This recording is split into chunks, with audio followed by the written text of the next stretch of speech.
Hello everyone, and welcome to the Fictional Vortex. So we are back with an interesting movie on what if Naruto and Revan were a couple of the Force, Star Wars times Naruto. But before we start, I just want to remind you to please subscribe to my channel and hit the like button if you enjoy my content. Let's start the story. Chapter 1. Dimensional Fracture. C. Rimson chakra laced through the air as Naruto Uzumaki dodged a barrage of energy projectiles, his orange and black Hokage cloak billowing behind him. At 25, the 7th Hokage had grown leaner, harder. His whisker-marked face set in concentration rather than the reckless determination of his youth. The strange purple-tinged rifts had appeared 3 days ago on Konoha's outskirts, and the energy signatures resembled nothing their sensors had ever detected. Shikamaru. Anything from the analysis team. Naruto's voice carried through his communication seal, developed by the research division after the Fourth Shinobi War. Troublesome as always, came the drawled response, though the underlying tension in his advisor's voice was unmistakable. Readings are off the charts. Definitely not natural chakra. Sakura says it's similar to the Otsutsuki dimension rifts, but different. Naruto frowned, landing silently atop a massive cedar. The forest had changed since the rifts appear. Subtle variations that only a sage would notice.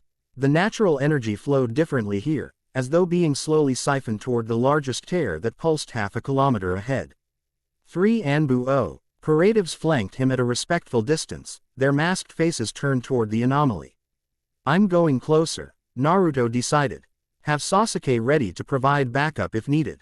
Sasuke's still 2 hours out, Shikamaru replied.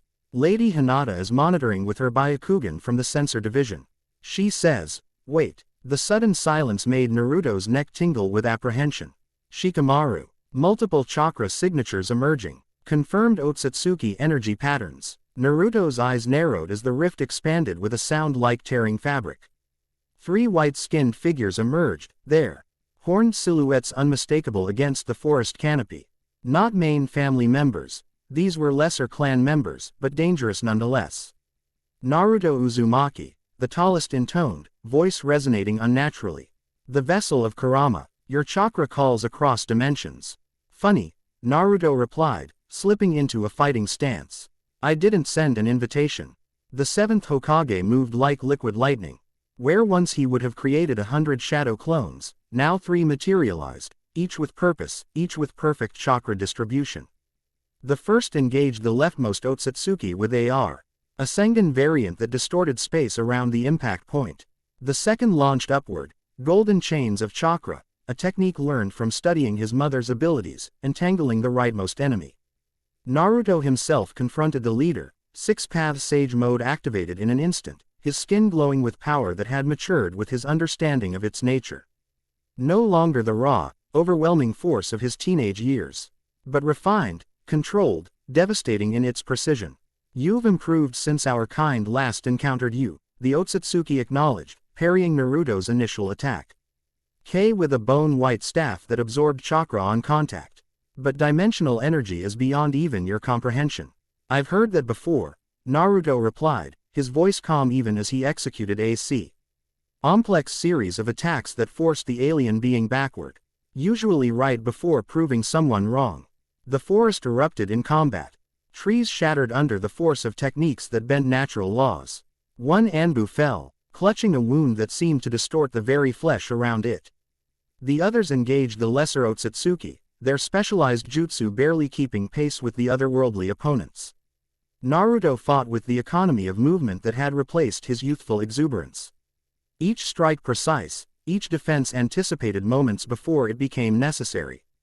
Kurama's chakra flow. Through him not as a separate entity, the fox had been gone for years, but as an integrated aspect of his own energy, a testament to their bond that transcended even separation. The Otsutsuki leader grimaced, genuine surprise crossing his features as Naruto's palm strike connected, sending ripples of natural energy cascading through the alien's network. Impossible. You've learned to disrupt our chakra pathways. I've had practice, Naruto replied, following with a kick that sent the being crashing through 3 massive trees. The rift pulsed, drawing Naruto's attention momentarily. Its edges flickered with colors he couldn't name, energies that felt wrong against his senses. Something was happening. The tear was responding to their battle, expanding with each surge of chakra. Hokage-sama, an Anbu called, voice urgent. The rift is becoming unstable. The Otsutsuki leader laughed, blood trickling from his mouth as he rose. You don't understand what you've done, Uzumaki. The convergence has already begun. Different worlds, different powers, all connected through the great tree. Your chakra is the catalyst. Speak plainly or don't speak at all, Naruto demanded, gathering nature energy for another assault. The boundaries between realms have thinned, the alien replied, making unfamiliar hand signs. And you are about to become the bridge. The remaining Otsutsuki suddenly disengaged, retreating toward the rift with unnatural speed. The leader slammed his palm against the ground, and ancient symbols, not fuinjutsu but something older, alien, spread outward in concentric circles. Naruto. Shikamaru's voice crackled through the communication seal. Hinata says they're trying to collapse the dimensional boundary with you as the focus. Get out of there now. Nar. Yuto's clones dissipated as he leapt backward, already forming the hand signs for Hiraishin, a technique he'd finally mastered after years of studying his father's notes. But the symbols beneath his feet flared purple, locking him in place with gravitational force that exceeded even Pain's techniques. Too late, the Otsutsuki leader said, satisfaction evident in his pale eyes. The convergence demands a conduit of exceptional power. You should be honored, Hokage. The rift expanded rapidly, engulfing the Otsutsuki as they retreated. Energy patterns unlike any chakra Naruto had encountered surged through the symbols beneath him, crawling up his body like living lightning. He struggled against the binding, 6 paths chakra flaring golden around him. Shikamaru, tell Hinata, Naruto began. But the communication seal shattered as the foreign energy overwhelmed it. The rift reached for him like a hungry mouth, dimensional forces twisting reality around his body.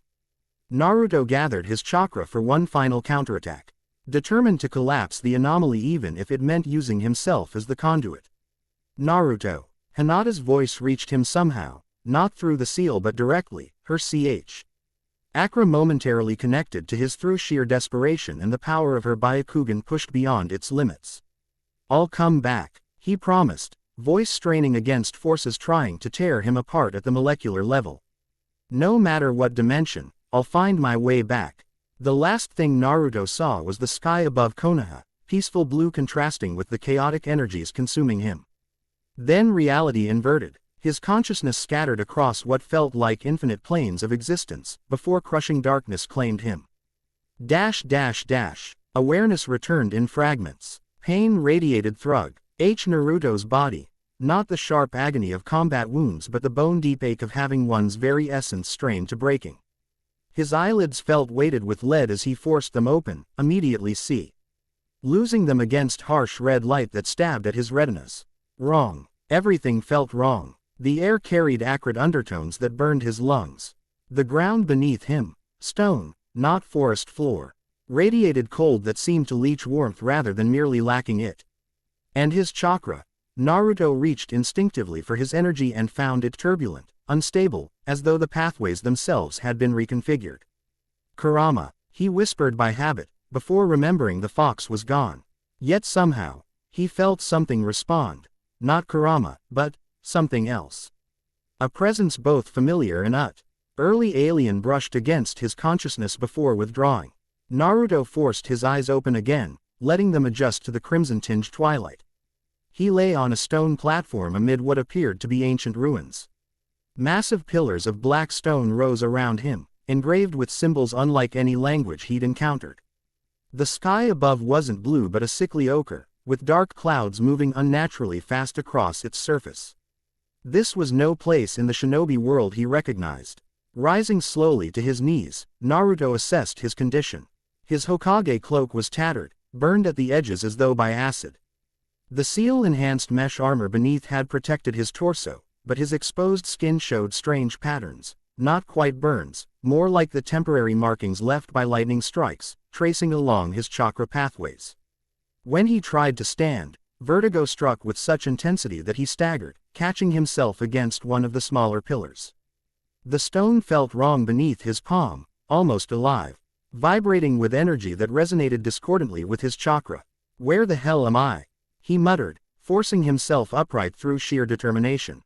The ruins stretched outward in all directions. A massive complex of angular architecture that felt oppressive, designed to intimidate rather than welcome. In the distance, pyramid-like structures loomed against the strange sky. Their peaks lost in the low-hanging clouds. No vegetation softened the harsh lines of stone and metal. Nothing living was visible from his vantage point. Naruto attempted to summon a shadow clone, the simplest way to test his chakra control, and immediately regretted it. Instead of the clean division of energy he'd mastered decades ago, his chakra roiled chaotically, half forming the clone before collapsing in on itself. The backlash sent him to one knee, gasping as though he'd attempted a Jonin-level technique as an academy student. What the hell? He growled, sensing how his chakra responded differently to this environment. It wasn't gone, but it moved differently, as though the natural laws governing it had subtly shifted. A distant sound caught his attention, mechanical and rhythmic. Unlike anything in Konoha's forests, Naruto crouched instinctively, shinobi training taking over as he sought cover behind a fallen pillar. His senses, honed through decades of combat and leadership, stretched outward. That's when he felt it. A pressure against his consciousness, neither genjutsu nor killing intent, but something equally intrusive. It reminded him vaguely of how natural energy felt when first learning sage techniques, except this energy wasn't neutral. It carried impressions of emotion, of intent, of history so ancient it made the founding of the hidden villages seem recent. Focus, Naruto told himself, centering his mind as Jiraiya had taught him years ago.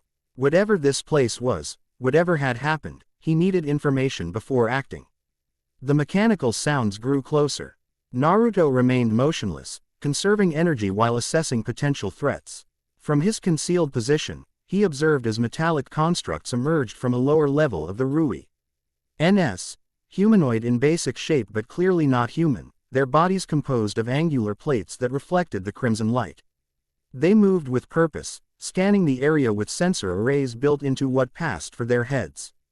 They converged on the platform where Naruto had awoken, examining the residual energy patterns. One produced a device that emitted pulses of reddish light, analyzing something invisible to normal sight. Energy signature unidentified, the construct vocalized in a language Naruto somehow understood despite never hearing it before.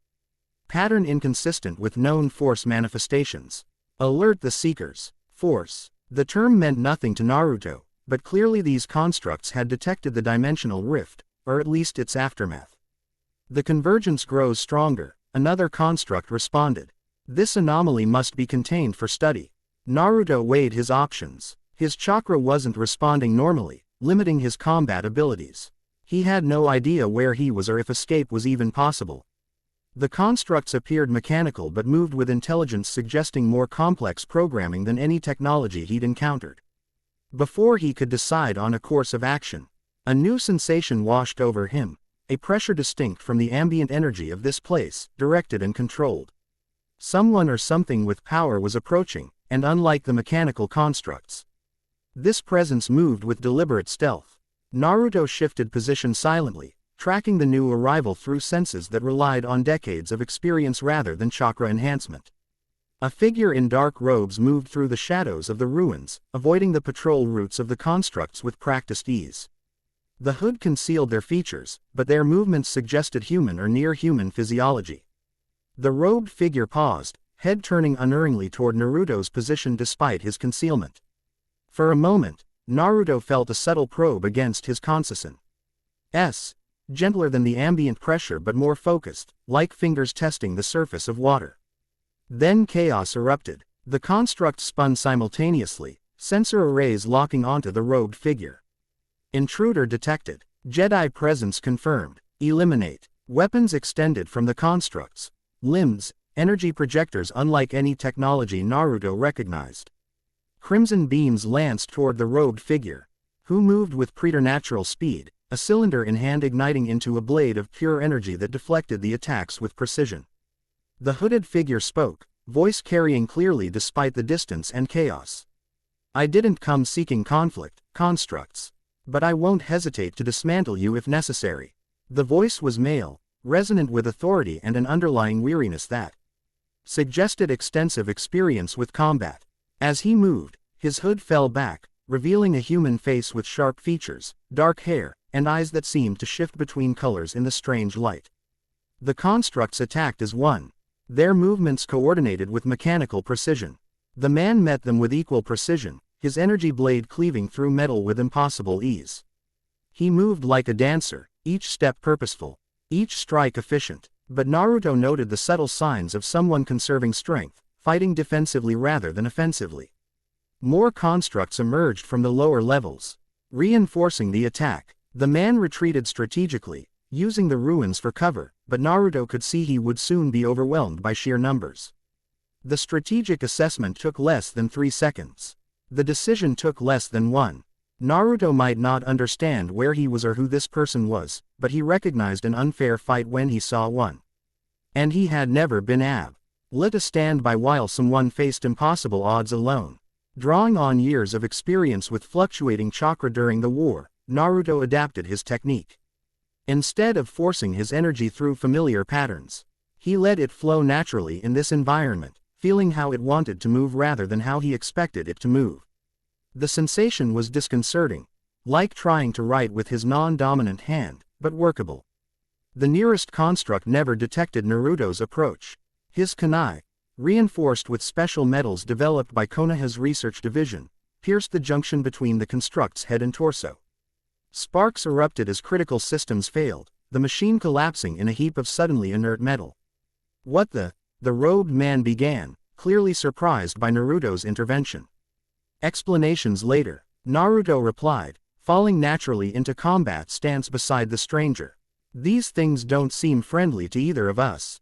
The man studied Naruto for a microsecond, then nodded once. "Can you handle the 3 on the left?" "I've fought worse odds before breakfast," Naruto responded with a grim smile. They moved in tandem, as though they had trained together for years. The robed man's fighting style was unlike any Naruto had encountered, fluid yet precise, his energy blade leaving trails of light that obscured his actual movements from predictive tracking.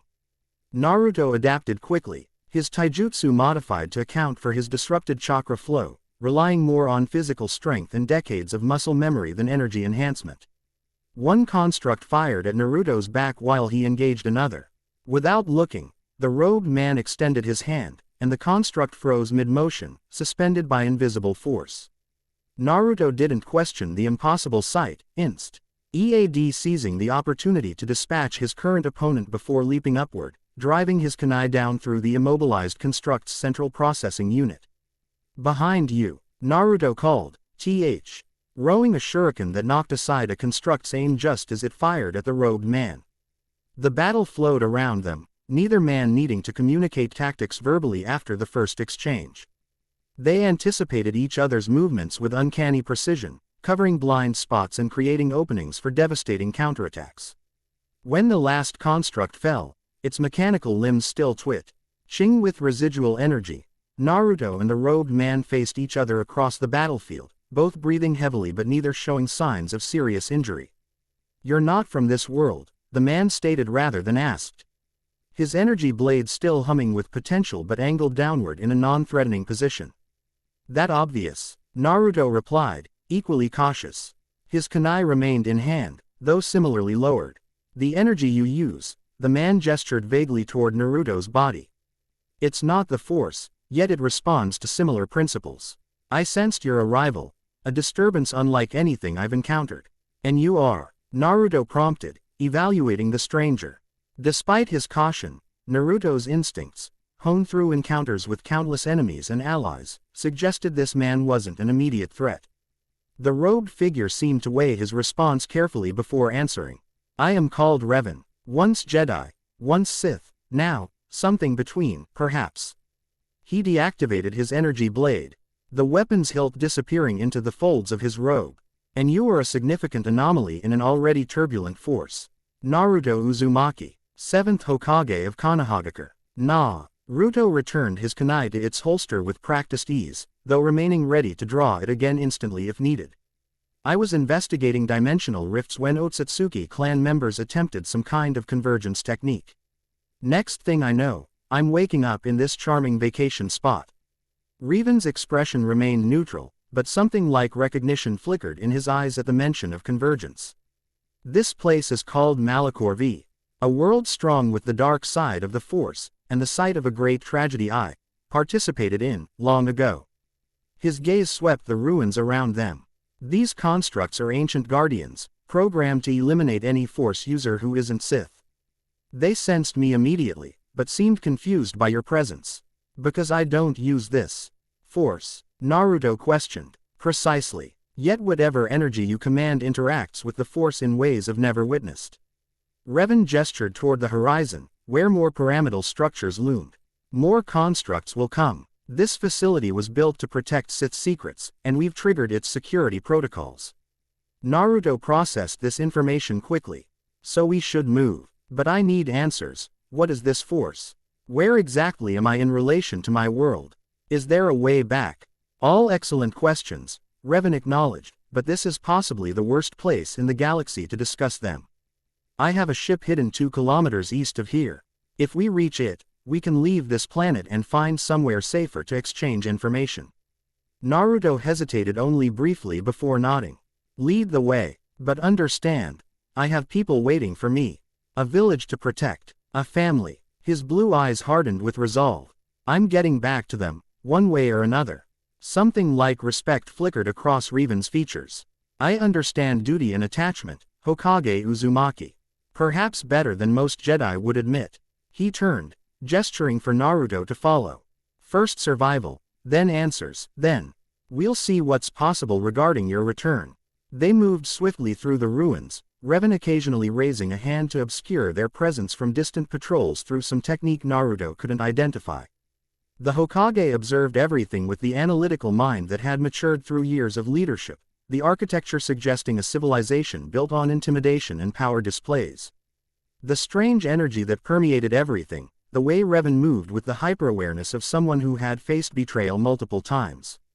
You mentioned Jedi and Sith, Naruto saw it quietly as they paused behind a massive fallen statue. Religious orders, military factions. Revan's mouth quirked in what might have been amusement. Both, in their way. Users of the Force who follow different philosophies. Jedi seek harmony, peace, detachment. Sith pursue power through passion and conflict. Simplistic descriptions, but accurate enough for now. And you've been both, Naruto noted. Recalling Revan's introduction. My path has been complicated, Revan admitted, scanning the horizon. There was a war. Choices made with incomplete information. Betrayal, memory loss, redemption, perhaps. The details would take days to explain properly. Naruto recognized the tone of someone who had walked a difficult road with far-reaching consequences. It reminded him of Sasuke's journey, of his own struggles with the expectations and burdens placed upon him. I understand complicated paths, he replied simply. Revan glanced at him, something unreadable passing through his expression. Perhaps you do. He pointed toward a narrow passage between towering monoliths. Through there. Stay close. The energy fluctuations are strongest in that sector. As they approached the passage, Naruto felt it, the same discordant resonance that had disrupted his chakra earlier, but intensified. The air itself seemed to vibrate with malevolent potential, making his teeth ache and his vision blur at the edges. What is this? He asked, voice tight against the pressure building in his skull. A Force nexus, Revan explained, his own voice strained. A place where the barrier between the physical and energy planes thins. For Force users, it can be overwhelming. For you, he studied Naruto with analytical interest. I'm not sure how your energy will respond. Naruto grimaced. Only one way to find out. They entered the passage together, and immediately the pressure intensified tenfold. Naruto's chakra roiled within him, responding to the external energy in ways he couldn't predict or control. Images flashed through his mind. Memories not his own, emotions he'd never experienced, knowledge of places and beings utterly foreign to him. Beside him, Revan staggered, one hand against the stone wall for support. His face had paled, eyes unfocused as though seeing beyond the physical realm. We need to move quickly, Revan managed through gritted teeth. The Nexus is unusually active. Your presence may be catalyzing it. Naruto nodded, forcing one foot in front of the other. With each step, the foreign energy pressed harder against his consciousness, seeking entry. Seeking something within him that resonated with its nature. Halfway through the passage, disaster struck. A massive tremor shook the ground beneath them. Ancient stonework, weakened by millennia of neglect, began to collapse around them. Revan reacted instantly, hands extended as he somehow held the falling debris suspended through his control of the Force. "I can't maintain this for long," he warned. Strain evident in his voice. The Nexus is amplifying the Force but making precise control nearly impossible. Naruto assessed the situation with the clarity that had made him a legendary leader. The passage was collapsing. Revan was holding it temporarily. They needed an exit, fast. Acting on instinct honed through countless life or death situations, Naruto drew on his chakra, not Igting its altered state but embracing it, letting it mix with the ambient energy rather than resisting. The sensation was electric, painful yet exhilarating, as though he'd discovered an entirely new form of natural energy. "Hold on just a little longer," Naruto called to Revan, bringing his hands together in a familiar sign. The shadow clone technique had been his signature since childhood. Now, infused with this hybrid energy, it manifested differently. Instead of perfect duplicates, 3 semi-transparent copies of Naruto appeared, their forms flickering with both his familiar blue chalk. Raw and threads of the ambient energy Revan called the Force. "What are you?" Revan began, but Naruto was already directing the clones. "Find a path through," Naruto commanded. The clones spread out, their shared consciousness giving Naruto multiple perspectives simultaneously. One found a potential route where the ceiling remained relatively intact. "There," Naruto pointed. 15 meters ahead, angled right. Revan didn't waste energy questioning. With precise control, he shifted the focus of his power, creating a tunnel of suspended debris while allowing other sections to collapse. Together, they sprinted through the opening, stones crashing down behind them seconds after they cleared the danger zone. They emerged onto a plateau overlooking a vast valley of ruins. In the distance, a sleek vessel unlike any machine Naruto had encountered sat partially concealed among fallen monuments. Presumably Revan's ship. Naruto's clones dissipated automatically, the strange hybrid energy unstable enough that they couldn't maintain cohesion without his direct focus. The backlash hit him harder than normal, sending him staggering as foreign memories, glimpses of the Force Nexus from different angles, integrated with his consciousness. "That technique," Revan said, studying Naruto with undisguised fascination. "You created duplicates of yourself, yet they weren't illusions. They had physical presence." Naruto nodded, catching his breath. "Shadow clone technique. Standard shinobi ability where I come from, though most can't create as many as I can." "Nothing standard about it," Revan countered. "I've seen Force illusions, holograms, doppelgangers, nothing like what you just did. And the way your energy adapted to the Force Nexus." He shook his head in wonderment. "You're a walking impossibility, Hokage Uzumaki." Quote, "Just Naruto is fine," he replied with a hint of his old grin. "And impossible situations are kind of my specialty." A distant mechanical howl interrupted our conversation. Constructs converging on their position from multiple directions. "We need to move," Revan urged, already heading toward the ship. "They've locked onto our Force signatures." They sprinted across uneven terrain, leaping gaps between structures with superhuman agility. Despite his disrupted chakra, Naruto's physical conditioning remained exceptional, allowing him to match Revan's Force-enhanced movements without difficulty. They had covered half the distance to the ship when a new threat emerged. Not constructs but something far more sinister. From the shadows of a massive temple, a figure in ancient armor rose. Red energy crackling around its desiccated form. "Sith Spectre," Revan hissed, lightsaber igniting instantly. A Force echo preserved by hate and dark side energy. The Spectre raised a withered hand, and the very air between them distorted. Naruto felt his lungs constrict as though crushed by invisible pressure. Beside him, Revan stumbled, clearly fighting the same effect. "Your energy," the Spectre rasped in a voice like grinding stone. "Neither Jedi nor Sith. Something new, something perfect." Naruto struggled against the crushing force, his LTERED chakra responding erratically to his commands. The Spectre floated closer, its hollow eye sockets fixed on him with malevolent intent. The convergence brings new power, it continued. Your essence will restore me to corporeality. Quote, Revan fought against the spectral grip, his lightsaber moving in complex patterns that seemed to cut through the invisible bonds momentarily.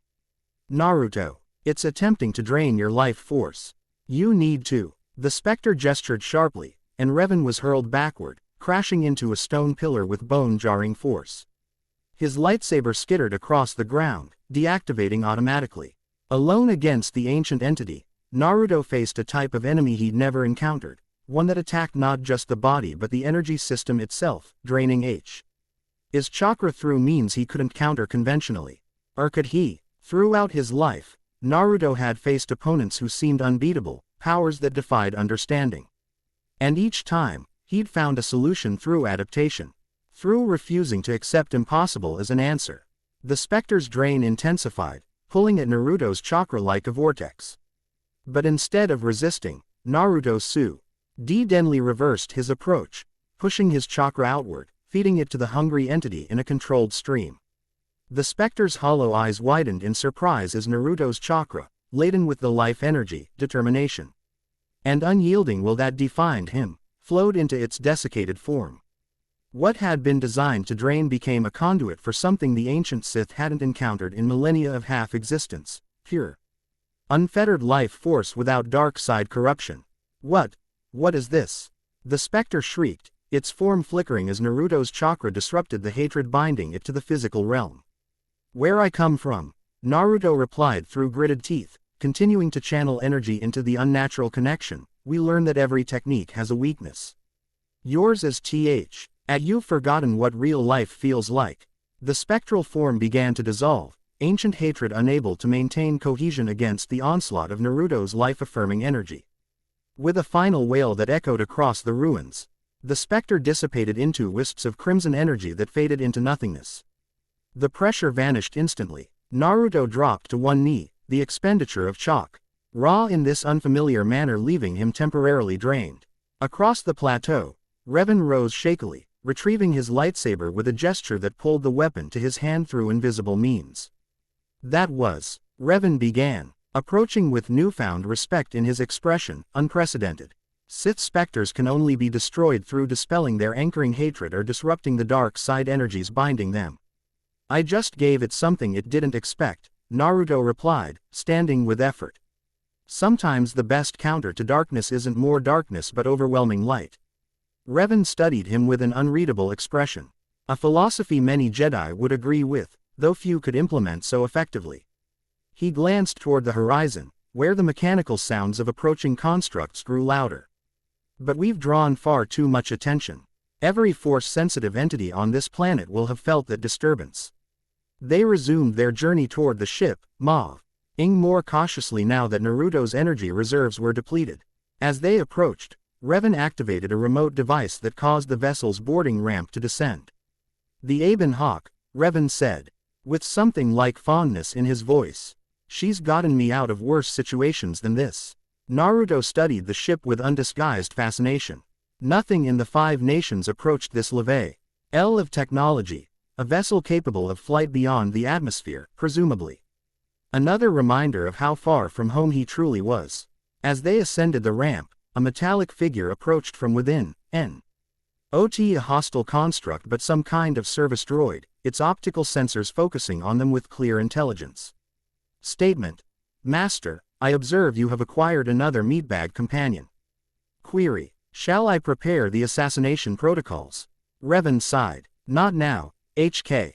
This is Naruto Uzumaki, a visitor from another realm. Naruto. This is HK-47, my assassination droid.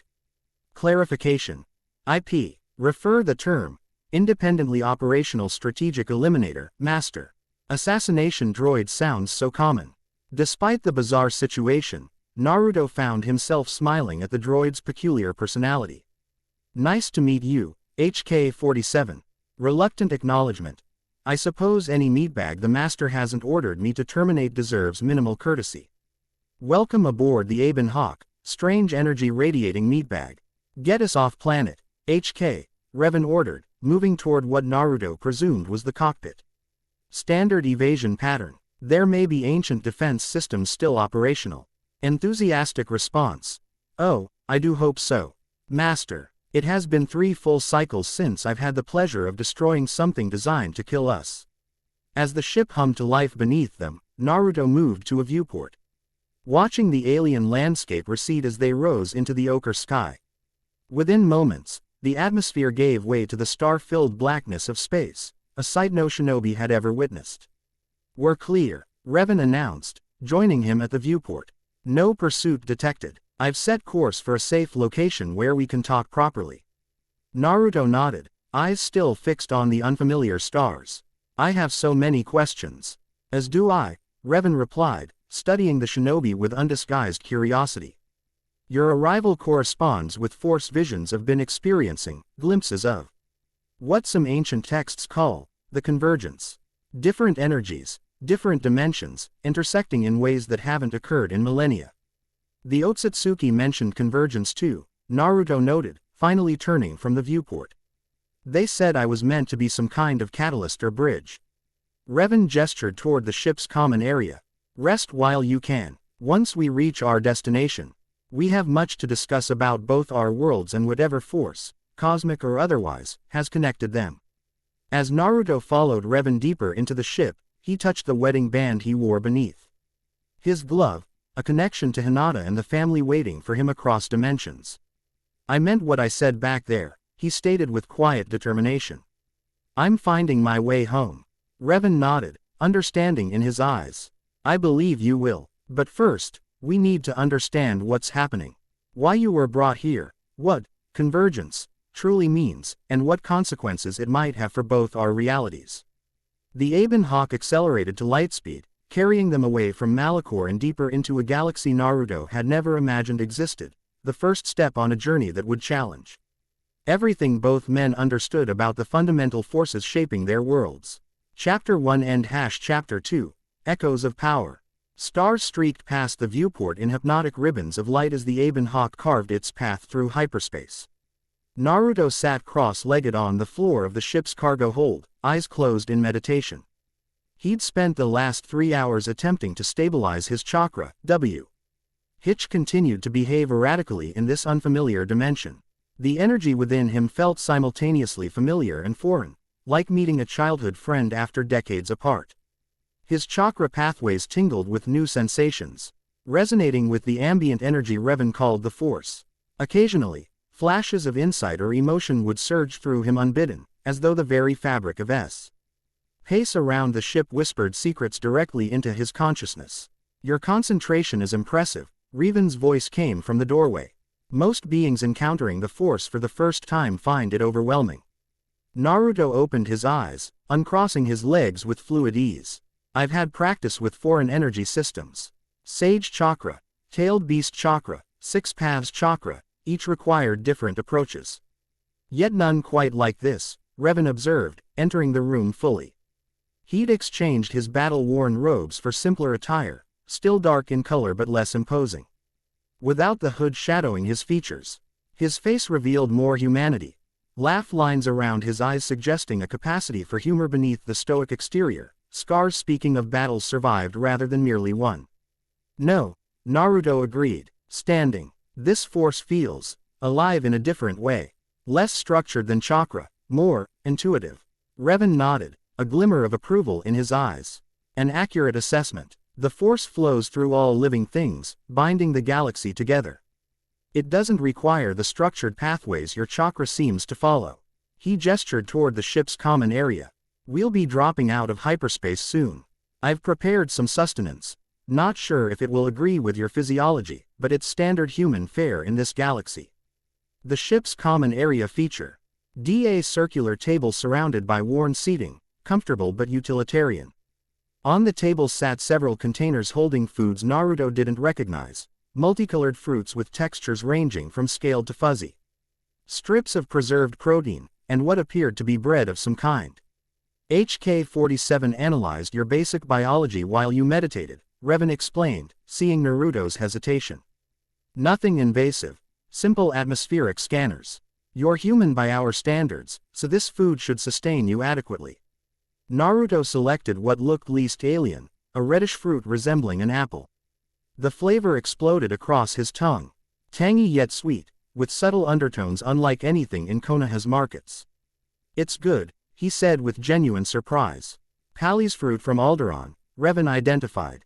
"One of the more pleasant experiences this galaxy offers." He took a seat, gesturing for Naruto to join him. "We have approximately 20 minutes before arrival.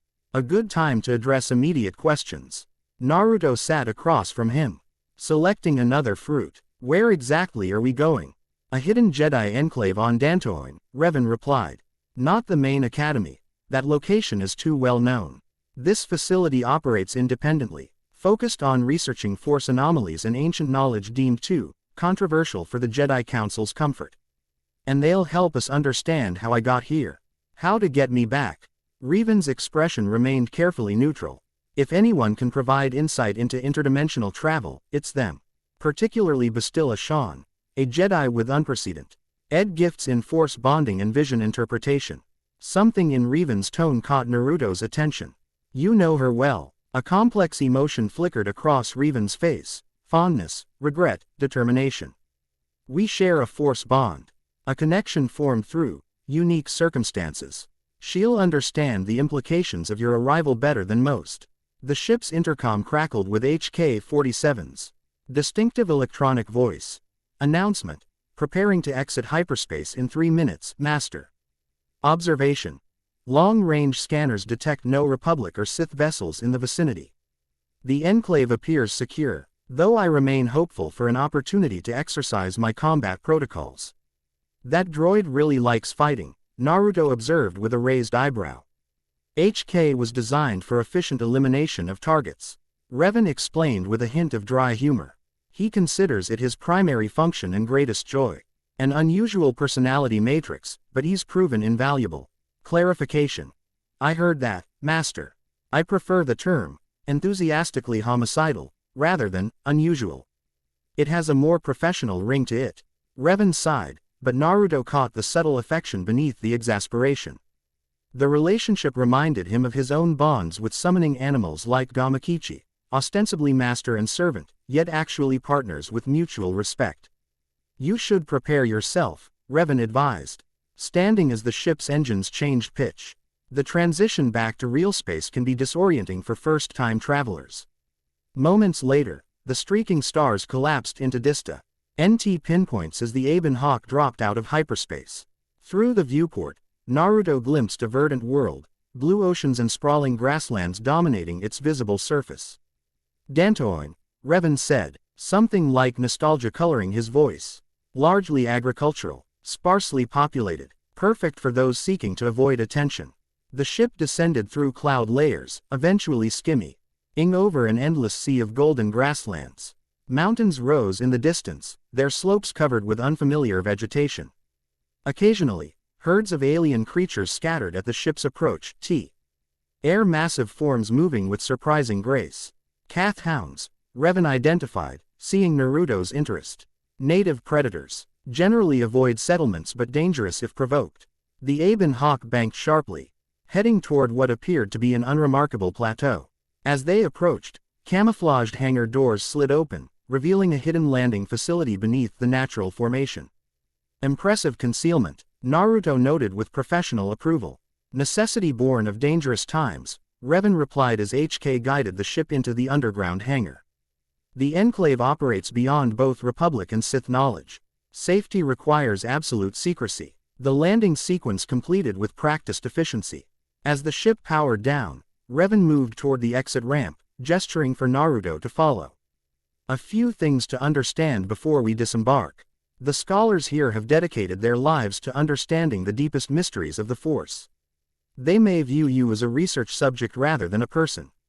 I'll ensure they maintain perspective, but prepare for intense curiosity." Naruto nodded, adjusting his tattered Hokage cloak. "I'm used to scrutiny. When you grow up as a Jinchuriki, being treated as a curiosity rather than a person becomes familiar." Revan paused, studying him with renewed interest. "Jinchuriki. This term is unfamiliar. Human containers for tailed beasts, massive chakra entities." Naruto explained, a shadow crossing his features. "I hosted the nine-tailed fox, Kurama, from the day I was born until recently. It shaped most of my life. You speak of this entity in past tense. Revan observed perceptively. Naruto's expression tightened almost imperceptibly. He sacrificed himself to save me. To save everyone. We were partners by the end, not prisoner and jailer. Understanding flickered in Revan's eyes. Loss leaves echoes in the Force. I sense yours still resonates. He activated the ramp mechanism. Perhaps that experience explains why. Our unusual resilience to the Force nexus on Malachor. Few beings could withstand such exposure without training. As the ramp descended, 3 figures waited below, 2 human women and a male Cathar. His feline features marking him as non-human by Naruto's standards. All wore simple robes in earth tones, distinct from both traditional Jedi attire and Sith black. The woman in front stepped forward immediately, her posture radiating authority despite her relatively small stature. Dark hair framed a face both beautiful and severe, with penetrating gray eyes that assessed Naruto with analytical precision before shifting to Revan. Your timing is impeccable as always, she greeted, her accent crisp and formal. The disturbance in the Force preceded you by less than a day. Every sensitive in the Enclave felt it. Bastilla, Revan acknowledged with a nod that conveyed far more than the simple gesture suggested. This is Naruto Uzumaki, 7th Hokage of a realm called Konohagakure. Naruto, meet Bastilla Shan, former Jedi Knight and current leader of this research enclave. Naruto offered a respectful bow, the diplomatic greeting of one leader to another. Thank you for receiving us. Bastilla's eyebrow arched slightly, her gaze intensifying as she studied him more thoroughly. Your Force signature is, unlike anything I've encountered. Not Jedi, not Sith, not even recognizable as untrained potential. It's as though you exist partially outside our dimensional framework. That's because he does, Revan interjected. Naruto arrived through what appears to be an interdimensional rift, using energy he calls chakra, rather than the Force. Yet the two energies interact in ways that suggest a fundamental connection. The Cathar stepped forward, curiosity evident in his feline eyes. Interdimensional travel has been theoretical at best, the stuff of ancient Sith legends rather than documented reality. His voice carried a subtle purring undertone. I am Juhani, once Jedi Knight, now scholar of comparative Force philosophies. The third figure, a woman with silver-streaked auburn hair and keen eyes, maintained her distance, observing silently with unnerving intensity. And our watchful friend is Mitra Surik, Revan introduced, a complex emotion coloring his voice. Also known as the Exile. Mitra inclined her head slightly, her voice unexpectedly gentle despite her forbidding stance. Welcome, traveler. Your arrival has created quite the stir among those sensitive to Force currents. Perhaps we should continue this inside, Bastilla suggested, though her tone made it clear this wasn't merely a suggestion. Sensors detected increased orbital activity in this sector. Republic patrol, most likely, but caution remains prudent. Revan nodded, gesturing for Nar Yuto to follow as the group moved deeper into the facility. The hidden enclave revealed itself as they progressed, ancient stone architecture seamlessly integrated with modern technology. Corridors carved from native rock opened into chambers filled with holographic displays, artifacts secured behind energy fields, and meditation spaces designed for deep Force communion. They entered a circular MBER dominated by a massive table displaying 3-dimensional star maps and energy flow diagrams. Around the room's perimeter, data stations hummed softly, monitored by droids and the occasional rogue researcher who glanced up with undisguised curiosity as the group entered. This is our primary research center, Bastilla explained, activating the central holographic display with a gesture. Since yesterday, we've been monitoring unprecedented Force fluctuations across the galaxy. Initially, we attributed them to the ongoing conflict between Jedi and Sith factions, but the pattern proved anomalous. The hologram shifted to display wave patterns, pulsing lines of light representing energy measurements. These readings appeared approximately 18 standard hours ago.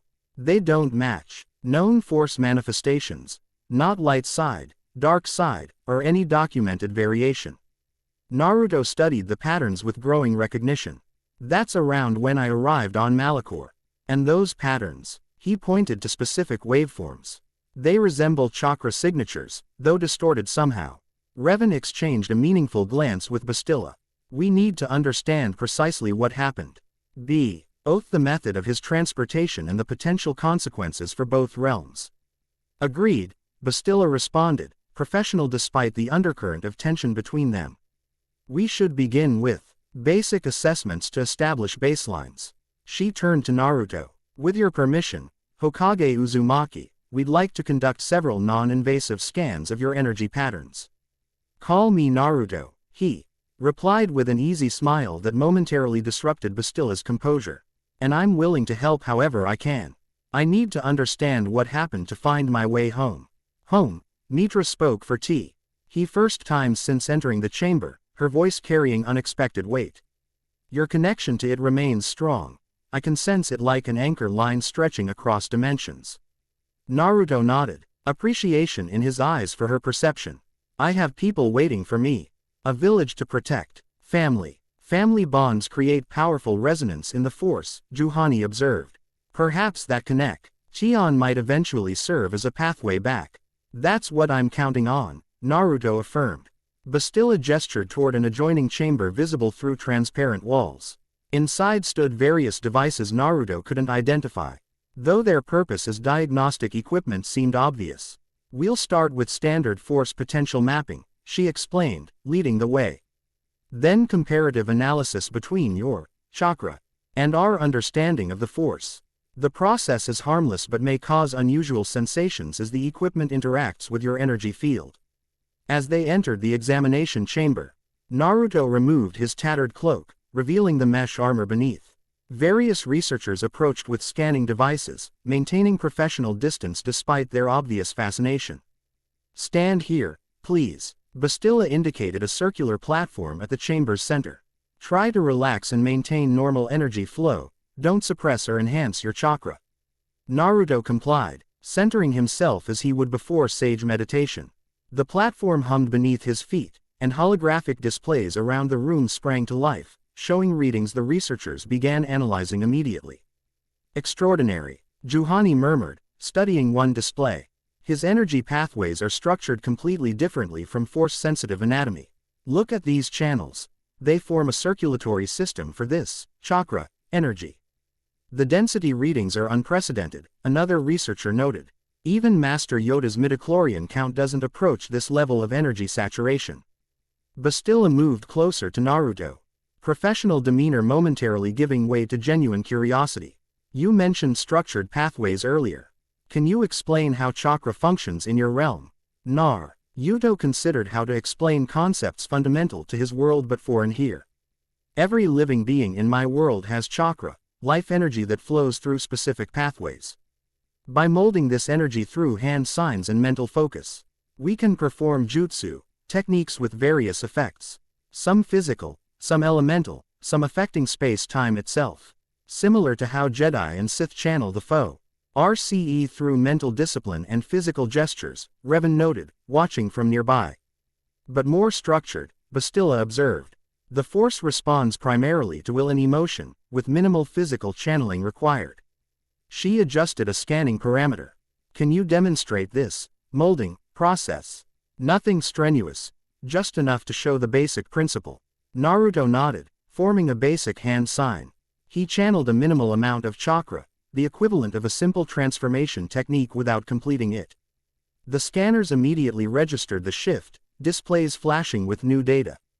Fascinating, a Twi'lek researcher exclaimed. The energy condenses at specific points before redistributing along predefined pathways. Nothing like force channeling. Try channeling without the hand position, Bastilla suggested.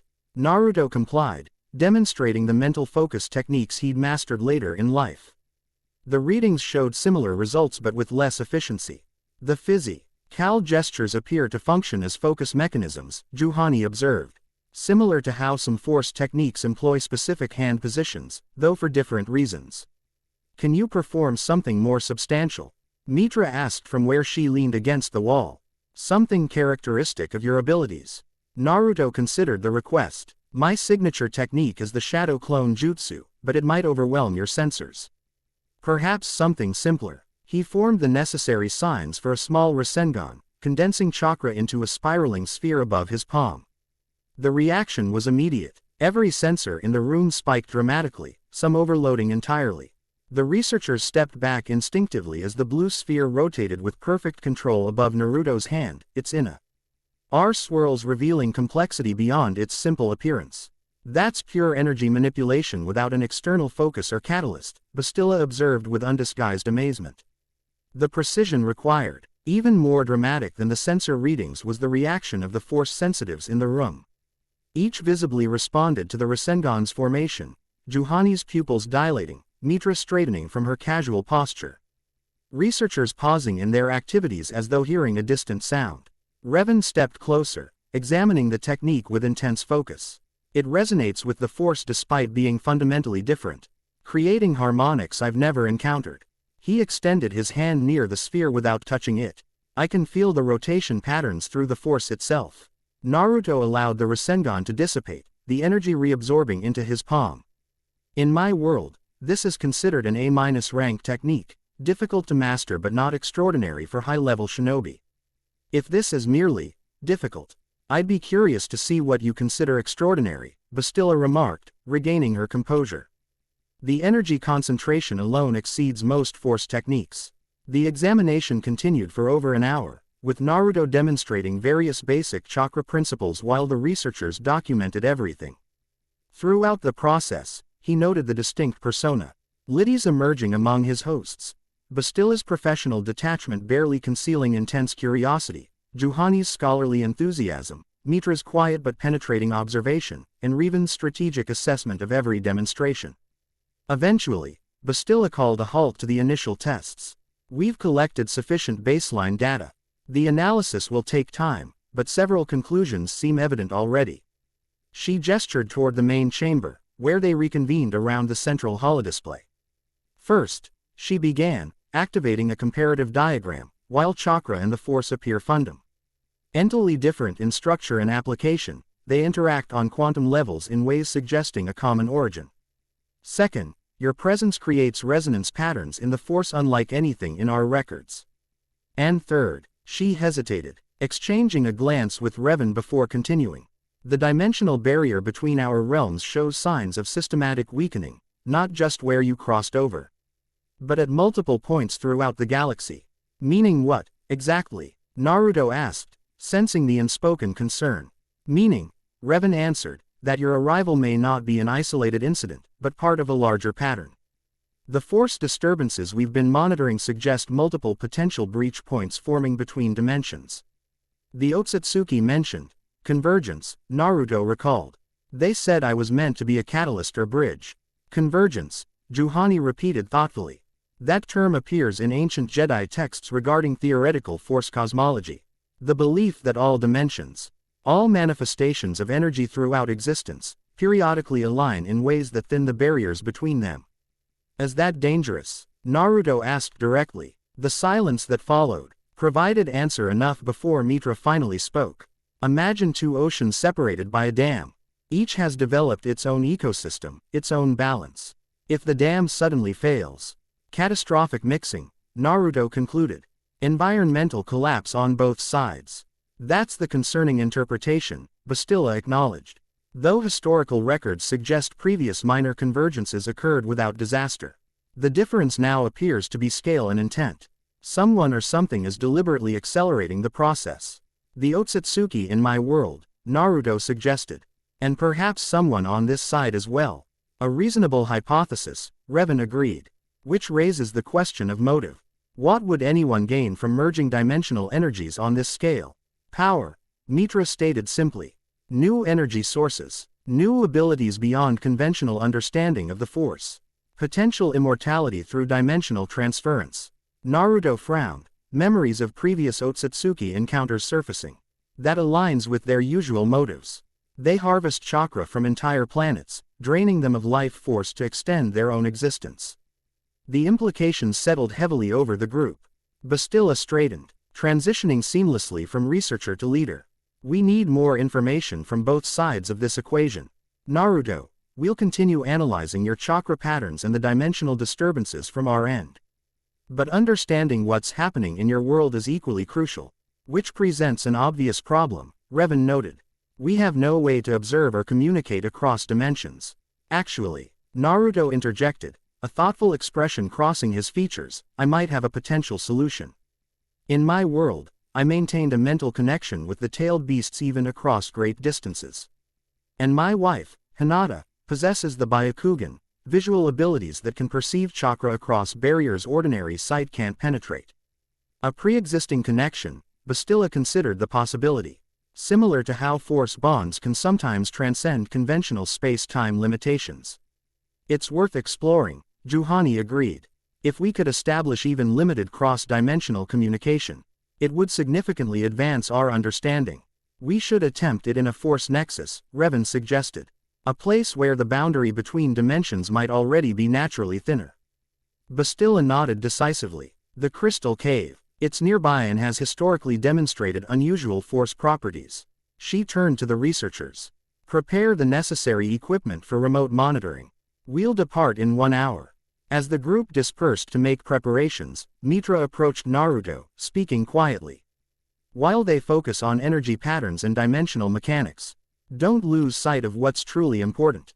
Naruto studied her, sensing depths beneath her reserved exterior. And what's that? The personal connection, she replied simply. Technical solutions have their place. But in my experience, it's the bonds between people that ultimately bridge impossible divides. She offered a rare smile. Your determination to return home, that motion creates ripples in the force more powerful than any technique. Naruto returned her smile with genuine appreciation.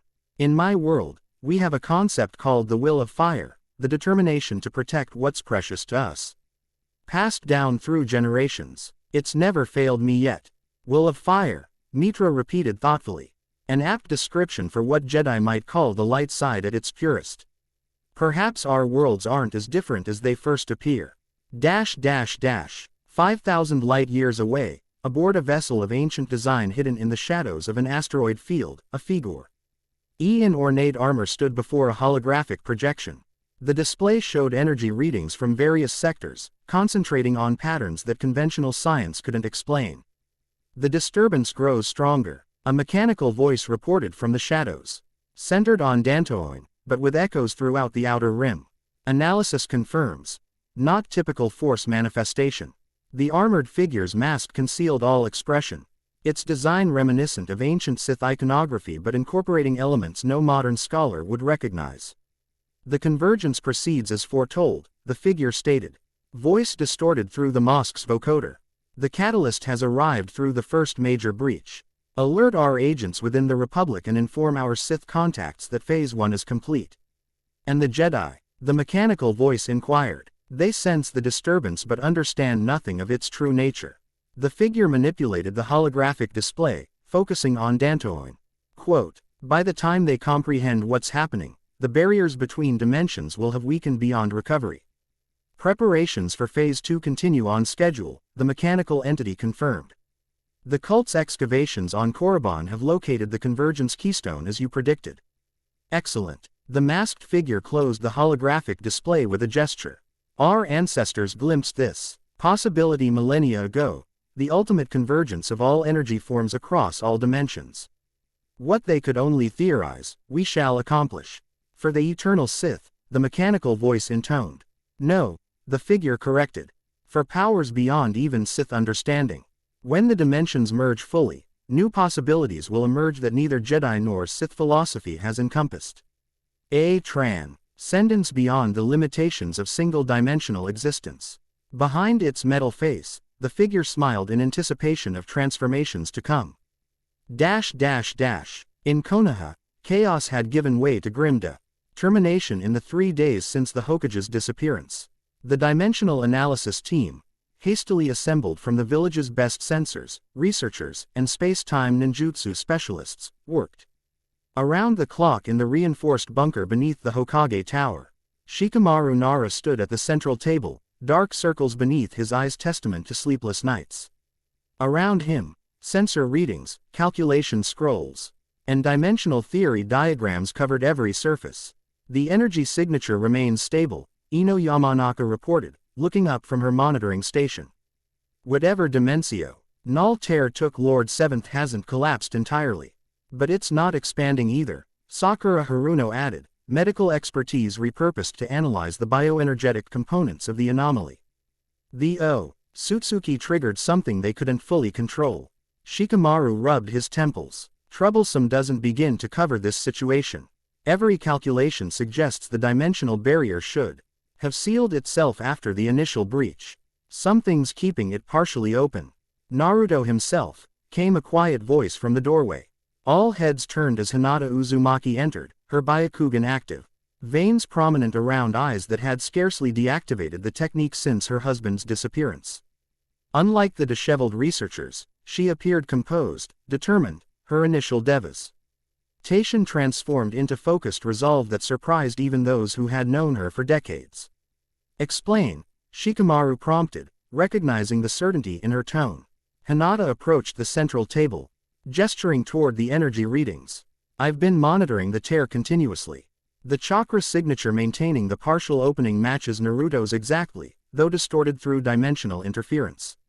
You think he's actively keeping the connection from closing completely? Sakura asked, professional interest momentarily overriding personal concern. Not consciously, Hinata clarified. But his chakra has always possessed unique properties, adapting to circumstances, responding to his will even beyond conscious control. I believe part of his energy remains anchored here while he exists elsewhere. Like a tether, Shikamaru mused, mind immediately calculating possibilities. Which theoretically means, we could use it to establish communication, Hinata confirmed. Or eventually, retrieval. The room fell silent as the implications registered. Shikamaru studied Hinata carefully, noting subtle changes in the normally reserved woman. Her traditional gentle demeanor remained, but beneath it lay steel that had always existed but rarely needed demonstration. You have a specific proposal, he stated rather than asked. Hinata nodded. I need access to the Uzumaki clan scrolls on chakra linking, Orochimaru's research on dimensional barriers, and Sasuke's expertise with space-time ninjutsu. Her voice remained soft but carried absolute conviction. I can establish a connection across the dimensional barrier using my Byakugan and our existing chakra bond as anchors. That's theoretically sound but practically unprecedented, Ino observed. The chakra requirements alone are within my capabilities, Hinata interrupted with quiet confidence. Especially with proper preparation and support. Shikamaru exchanged glances with Sakura, who nodded almost imperceptibly. I'll contact Sasuke immediately, he decided. He was already en route after receiving news of the incident. Orochimaru is more problematic, but given the circumstances. I've already spoken with him, Hinata revealed. Drawing surprised looks. He's agreed to provide his research and assistance in exchange for observational data on the dimensional phenomena. You went to Orochimaru directly. Sakura couldn't hide her astonishment. The reserved Hinata taking such initiative, approaching the former villain without council approval, spoke volumes about her determination. My husband is trapped in another dimension, Hinata stated simply. Protocol seems somewhat irrelevant under the circumstances. A ghost of a smile touched Shikamaru's lips. Naruto's influence is showing. He'd be proud. He straightened. Decision made. Very well. We'll proceed with your approach, Lady Hinata. The council may object to involving Orochimaru, but as acting village leader in the Hokage's absence, I'll take responsibility. Thank you, Shikamaru, Hinata bowed slightly. I'll need a secure location with minimal interference for the initial attempt. The Anbu training grounds beneath the mountain, Shikamaru suggested. Completely shielded from external chakra signatures and reinforced against potential, energetic complications. When do we start? Sakura asked. Hinata's expression hardened with determination. Immediately. Every moment Naruto remains in that dimension increases the variables and dangers. And the children? Ino asked gently, referring to Boruto and Himawari. They know their father is alive, Hinata replied, absolute certainty in her voice. They trust that we're doing everything possible to bring him home. Boruto is helping coordinate with the sensor division. And Himawari is staying with Hanabi for now.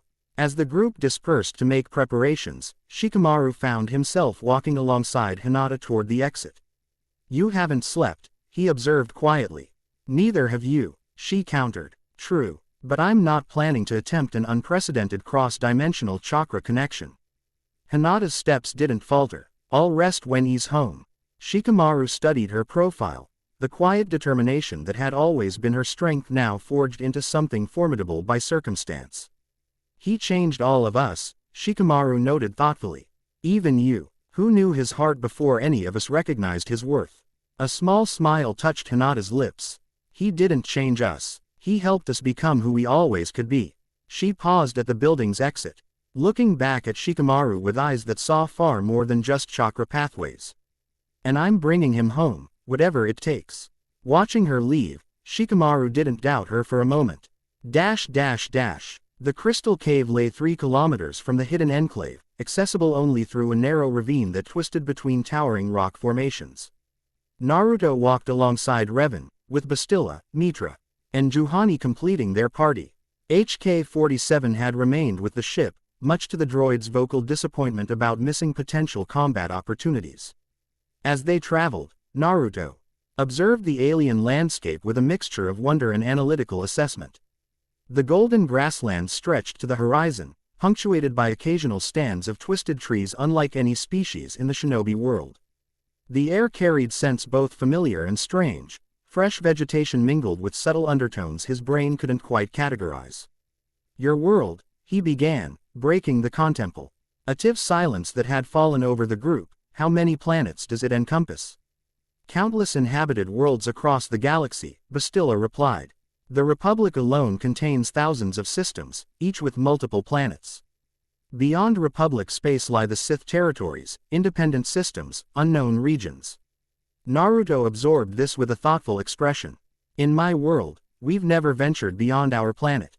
Our understanding of space is theoretical at best. Yet your dimensional travel capabilities apparently exceed ours, Juhani observed. Interesting prioritization of technological development. Not technology, Naruto clarified. Space-time ninjutsu, techniques developed through chakra manipulation rather than mechanical means. And even those are rare, limited to a handf.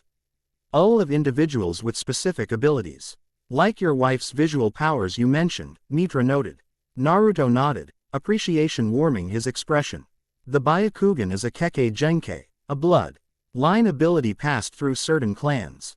Hinata's allows her to see chakra pathways, through solid objects, and across great distances. If anyone can perceive a thinning between dimensions, it would be her. And you believe your connection to her might transcend dimensional boundaries? Bastilla asked, professional interest evident in her tone. Our chakra has been linked for years, Naruto explained.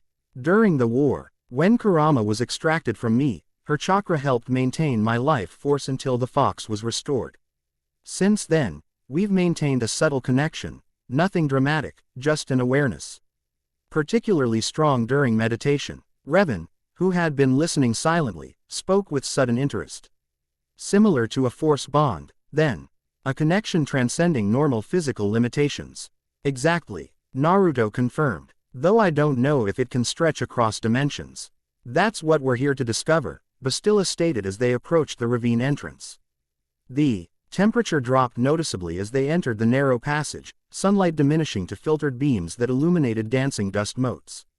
The rock walls rose sharply on both sides, their surface embedded with crystal fragments that caught the light in prismatic reflections. The cave has existed for millennia, Juhani explained as they proceeded deeper. Jedi have used it as a meditation ite and lightsaber crystal source since the enclave's founding. The force flows strongly here, but in unusual patterns, sometimes revealing visions of potential futures or distant places. The passage widened abruptly, opening into a massive cavern whose ceiling vanished into darkness overhead. Crystals of various sizes and colors studded the walls and floor, from tiny fragments no larger than AF. Ingernail to massive formations taller than a person. Each emitted a subtle glow, collectively bathing the cavern in soft, multicolored light. It's beautiful, Naruto remarked, feeling the energy emanating from the crystals. Not unlike the natural energy he accessed in Sage mode, yet distinctly different in quality. Beauty and power often coincide, Mitra observed, moving toward the center of the cavern where a circular formation of crystals created a natural focus point. This is where the force currents converge most strongly. The group arranged themselves around the crystal circle, acing monitoring equipment at strategic intervals. Bastilla activated several devices with practiced efficiency. These will record energy fluctuations during the attempt, she explained. If a cross-dimensional connection forms, even momentarily, the signatures should register. Naruto settled into a cross-legged position at the circle's center, his expression growing focused.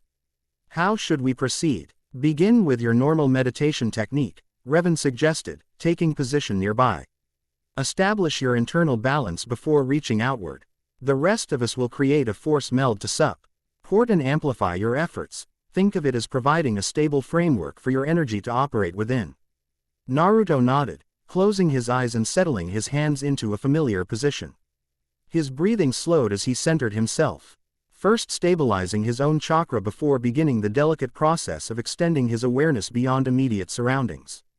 Around him, the four force users entered their own meditative states. The atmosphere in the cavern shifted perceptibly as their energies synchronized, creating what Revan had described as a force meld, a harmonized field that support Naruto's efforts without interfering directly. Minutes passed in silence, broken only by the occasional crystalline chime as energy fluctuations caused vibrations within the formation. Naruto's consciousness expanded outward, searching for the familiar resonance of Hinata's chakra across an impossible divide. At first, nothing. Then, faintly, a sensation like a distant echo. Familiar yet distorted, as though heard underwater or through thick fog. Naruto focused on this tenuous impression, his chakra reaching toward it with the precision of decades of training.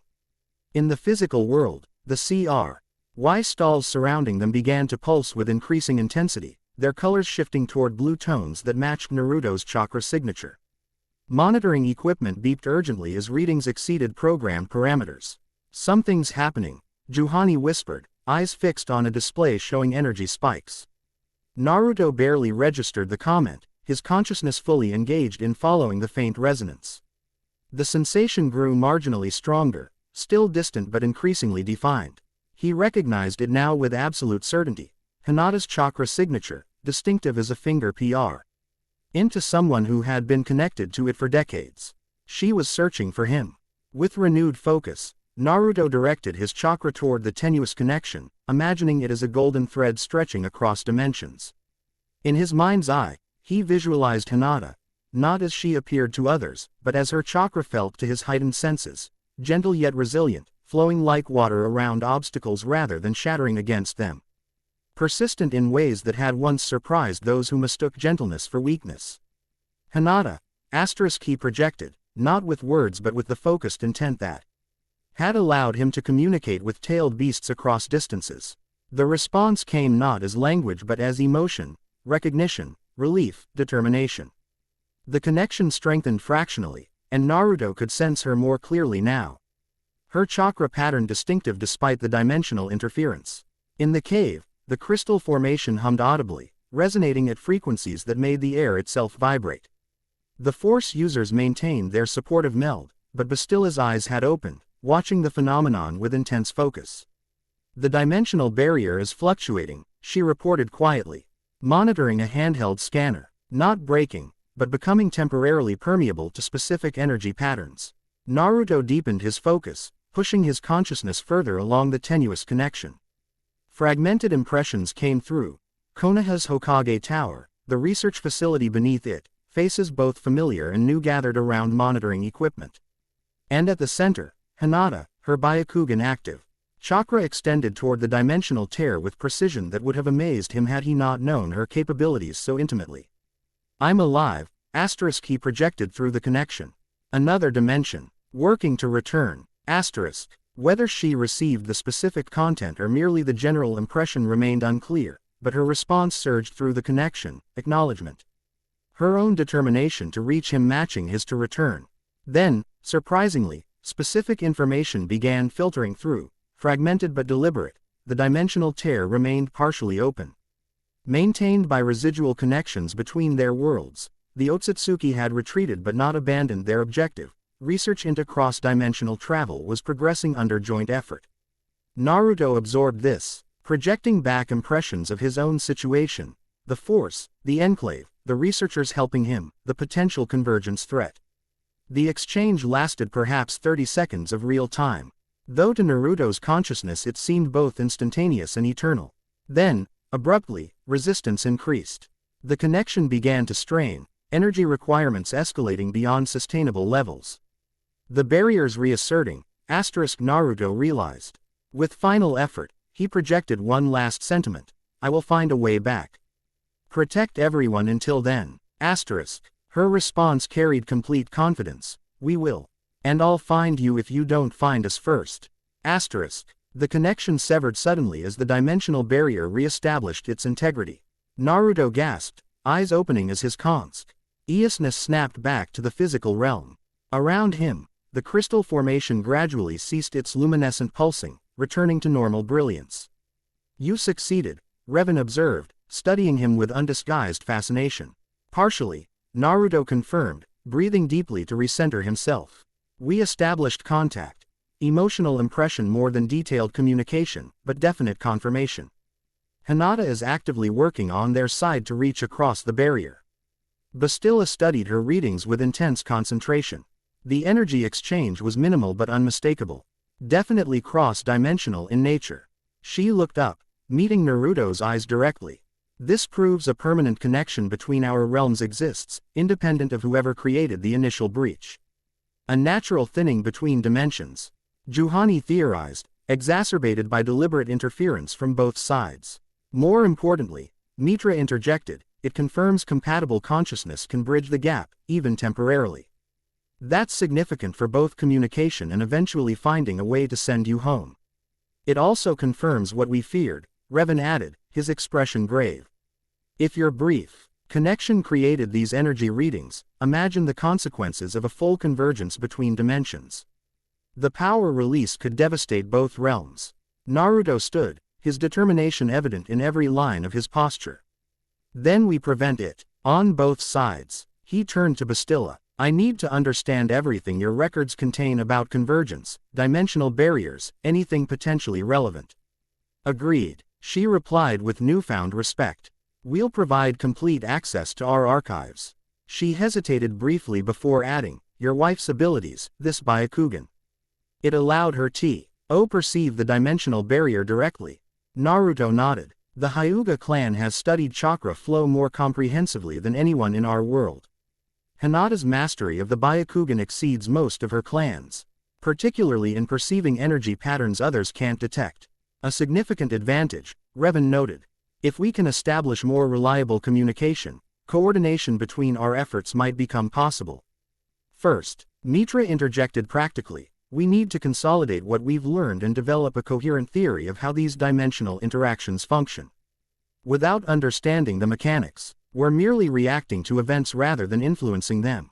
As they gathered their equipment and prepared to return to the enclave, Bastilla approached Naruto directly, her professional demeanor softening slightly. Your connection with your wife, she began, uncharacteristic hesitation in her tone. It's remarkably strong to have persisted across dimensional barriers. Naruto smiled, a genuine expression that transformed his battle-hardened features. Hinata believed in me when no one else did. Loved me before I understood what that meant. That kind of bond doesn't break easily, not even when universes separate us. Something flickered in Bastilla's eyes, recognition, perhaps, a remembered emotion carefully controlled. Her gaze shifted briefly to Revan, who was engaged in conversation with Juhani several meters away. Some connections transcend conventional understanding, she acknowledged quietly. The Force, or your chakra, merely provides structure to some thing that exists beyond either energy system. Exactly, Naruto agreed, perceiving more than she had verbalized. In my experience, the heart's determination usually finds a way, regardless of what logic or rules say is impossible. A brief, genuine smile touched Bastilla's lips. Perhaps our worlds have more in common than initial differences suggest. She straightened, professional manner reasserting itself. We should return to the enclave. Based on these results, we need to recalibrate our research parameters significantly. As the group made their way back through the crystal-lined passage, Naruto felt simultaneously further from and closer to home than before. The connection with Hinata, however brief, had renewed his determination.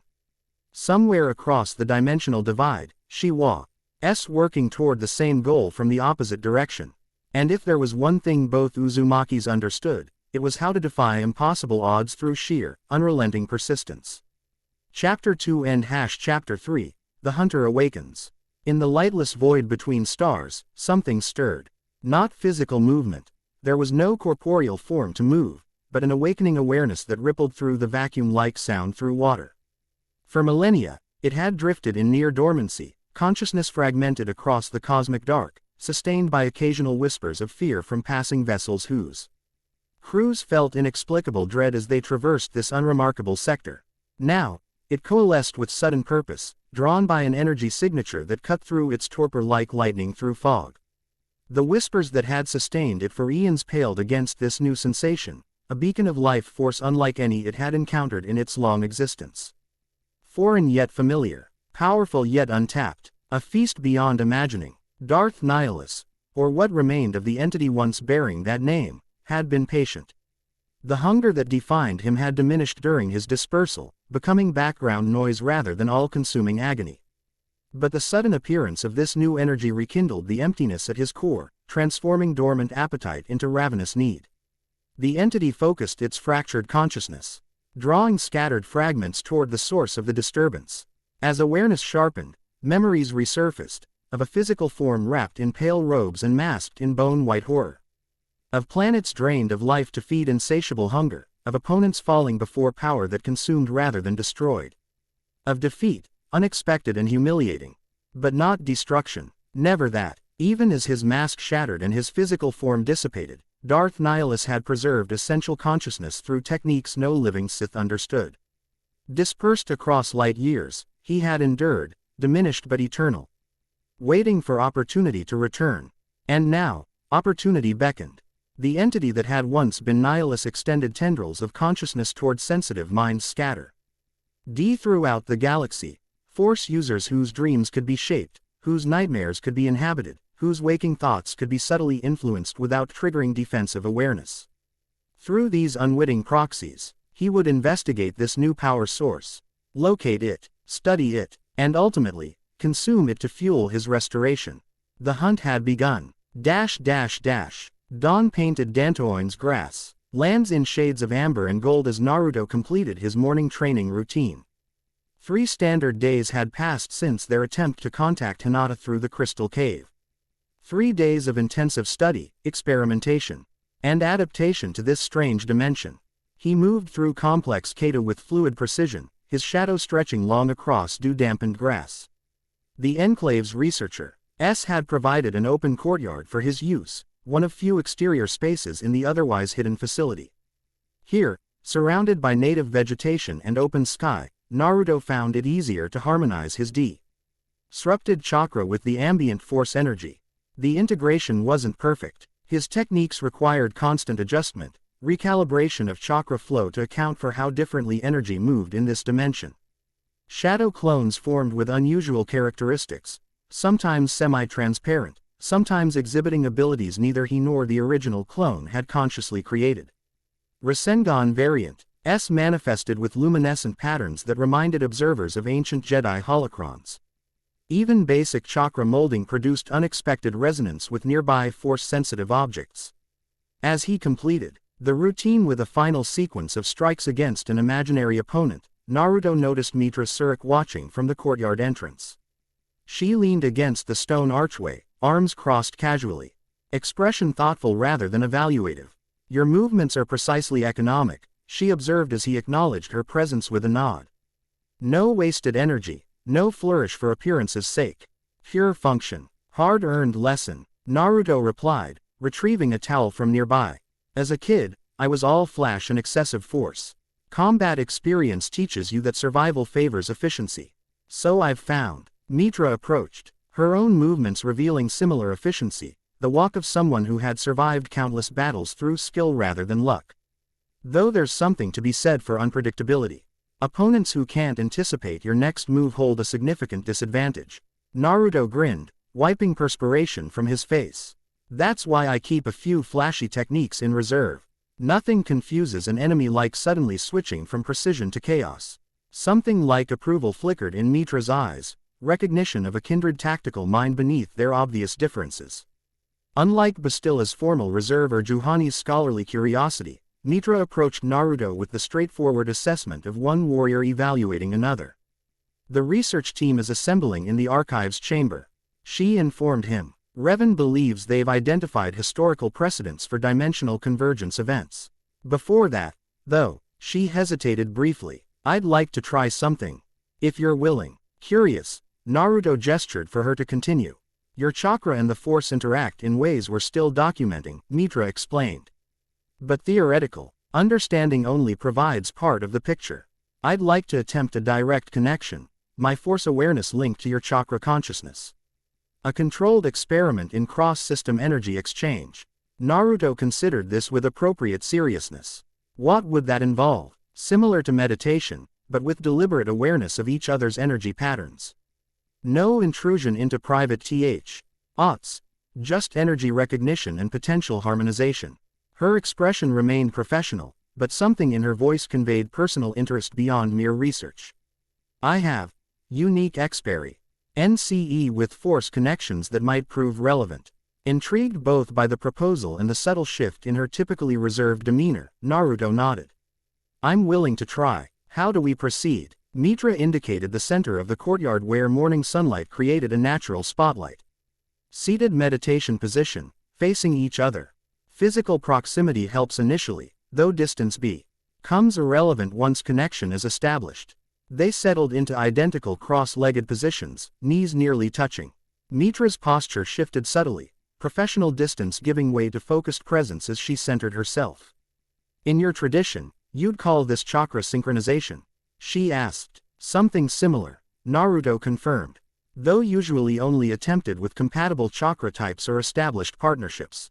The Force functions differently, less structured but equally intentional. Mitra extended her hands, palms upward, between them.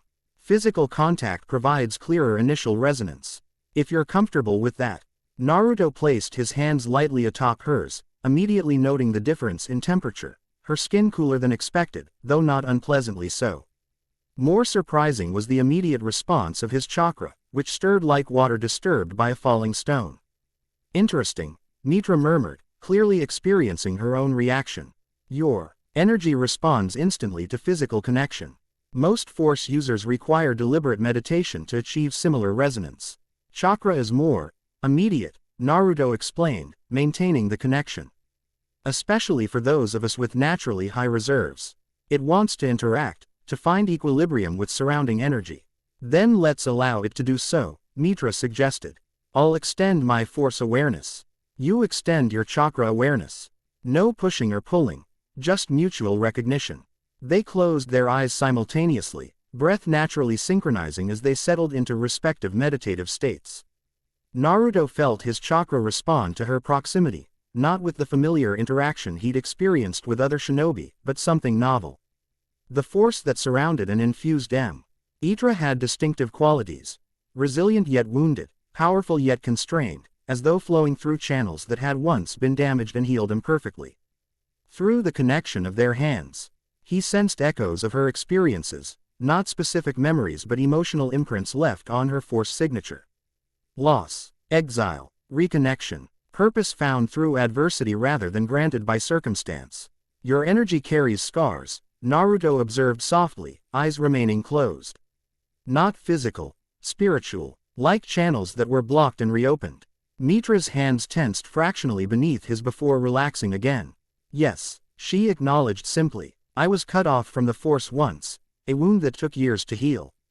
It changes one's relationship with power when it's been lost and regained. The revelation resonated with Naruto's own experience, the periods when Kurama's chakra had been inaccessible, the adjustment required when the fox was gone permanently.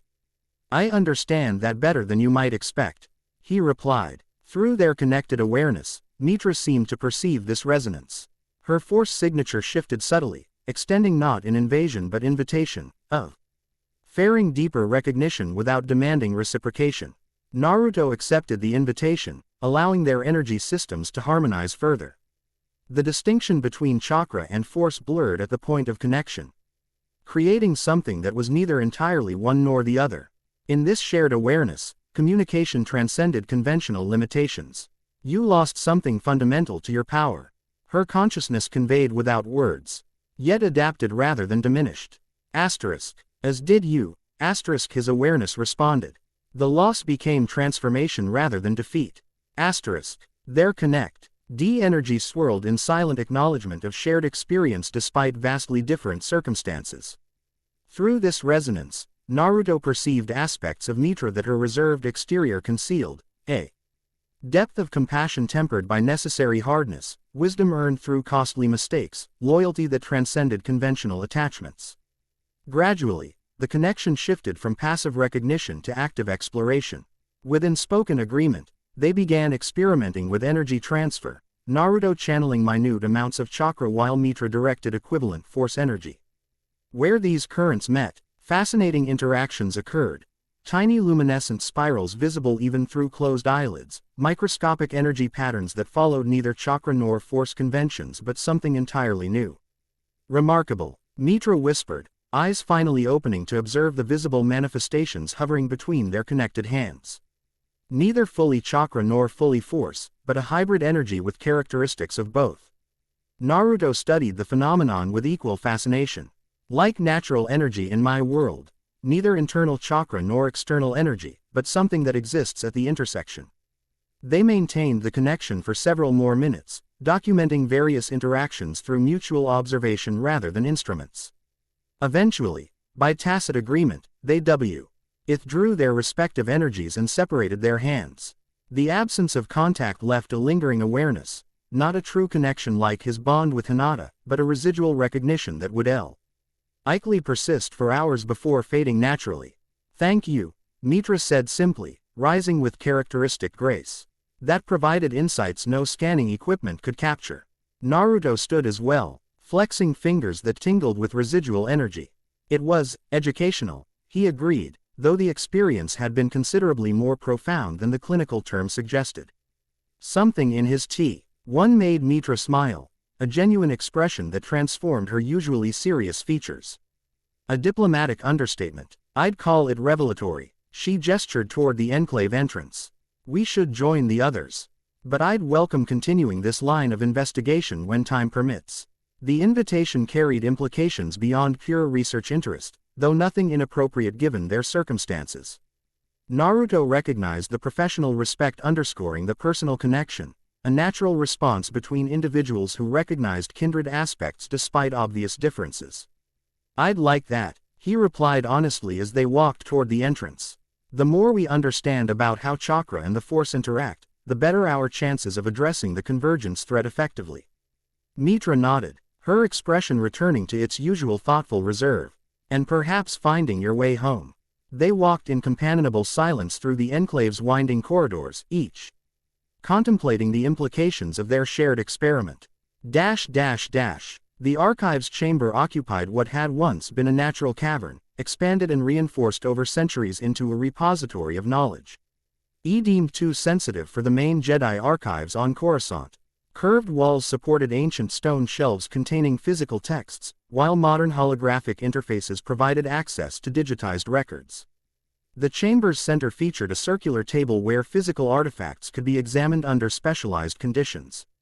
Revan, Bastila, and Juhani were already present when Naruto and Mitra arrived. They stood around the central table where an ancient tome lay open, its pages yellowed and fragile despite preservation fields.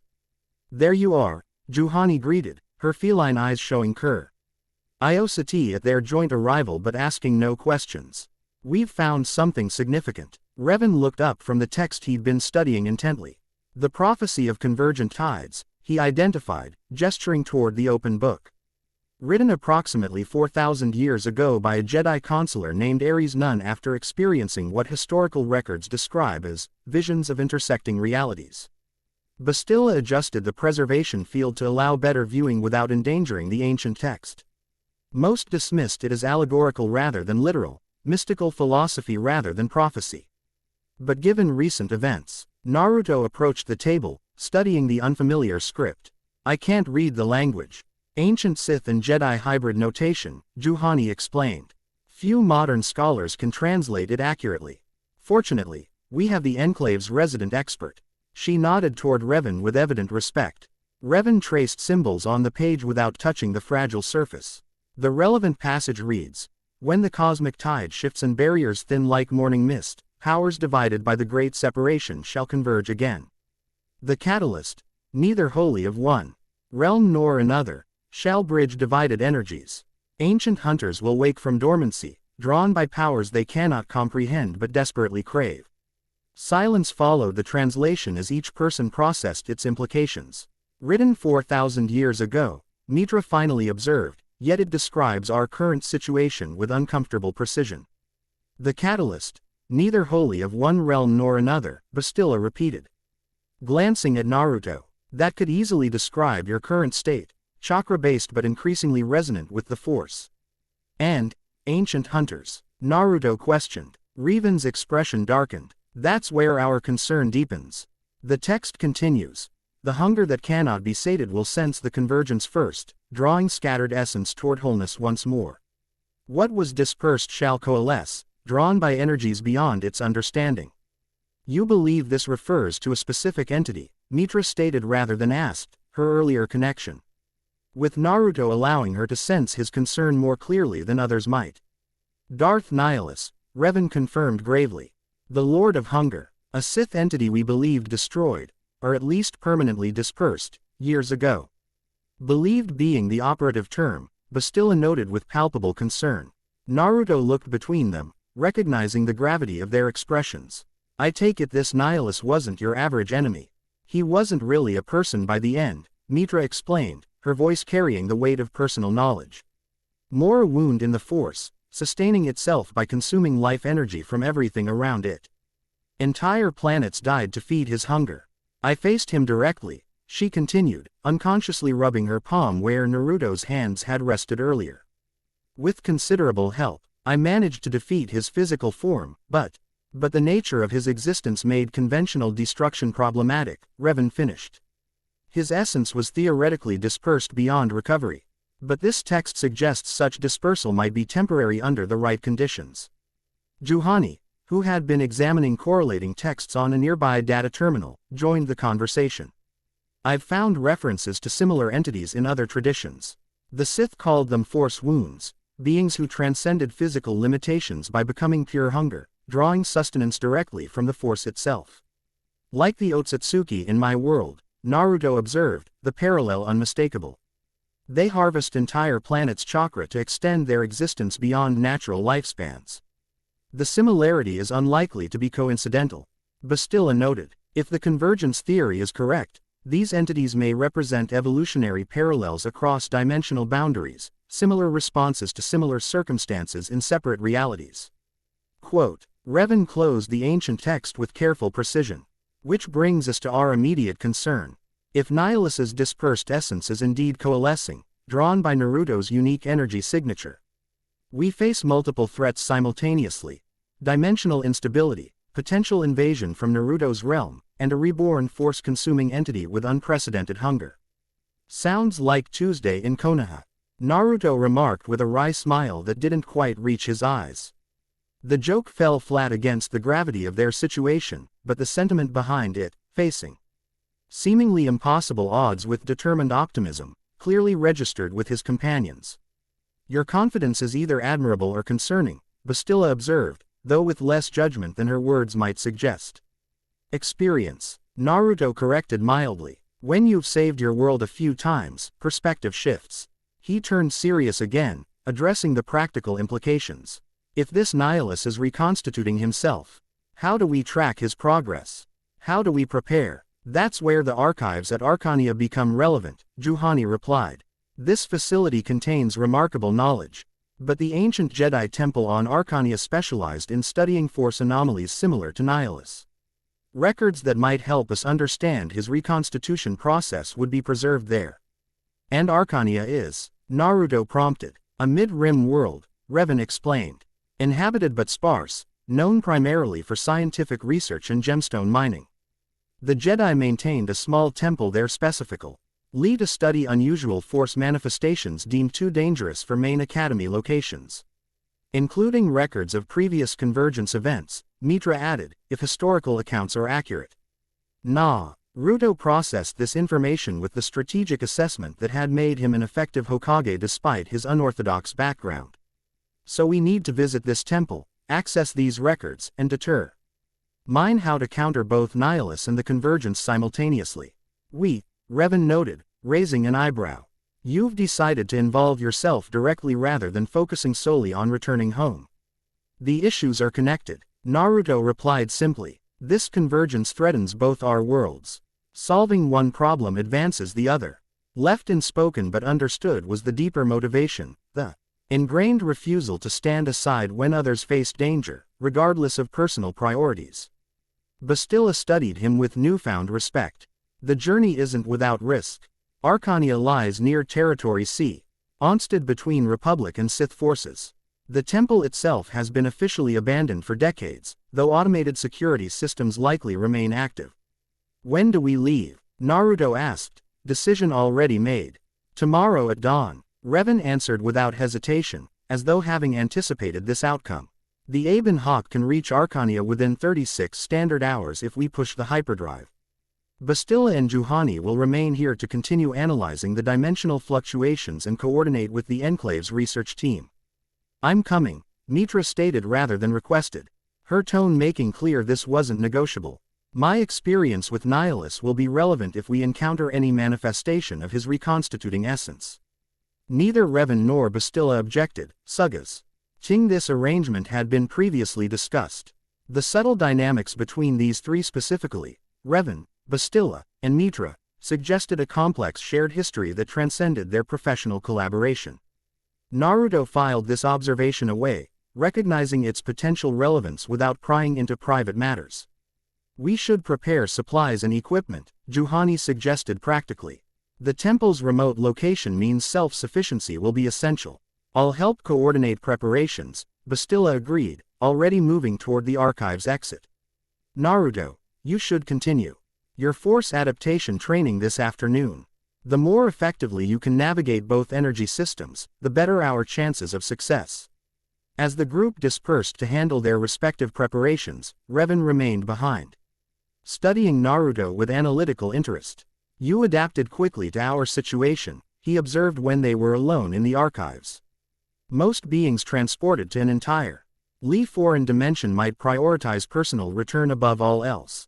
Naruto shrugged slightly. Shinobi adapt to changing circumstances or they don't survive. Besides, he smiled, the expression genuinely reaching his eyes this time. My wife is working from the other side. Between her determination and mine, the dimensional barrier doesn't stand a chance. But I won't ignore immediate threats while waiting for that solution. Your confidence in her capabilities is noteworthy, Revan commented.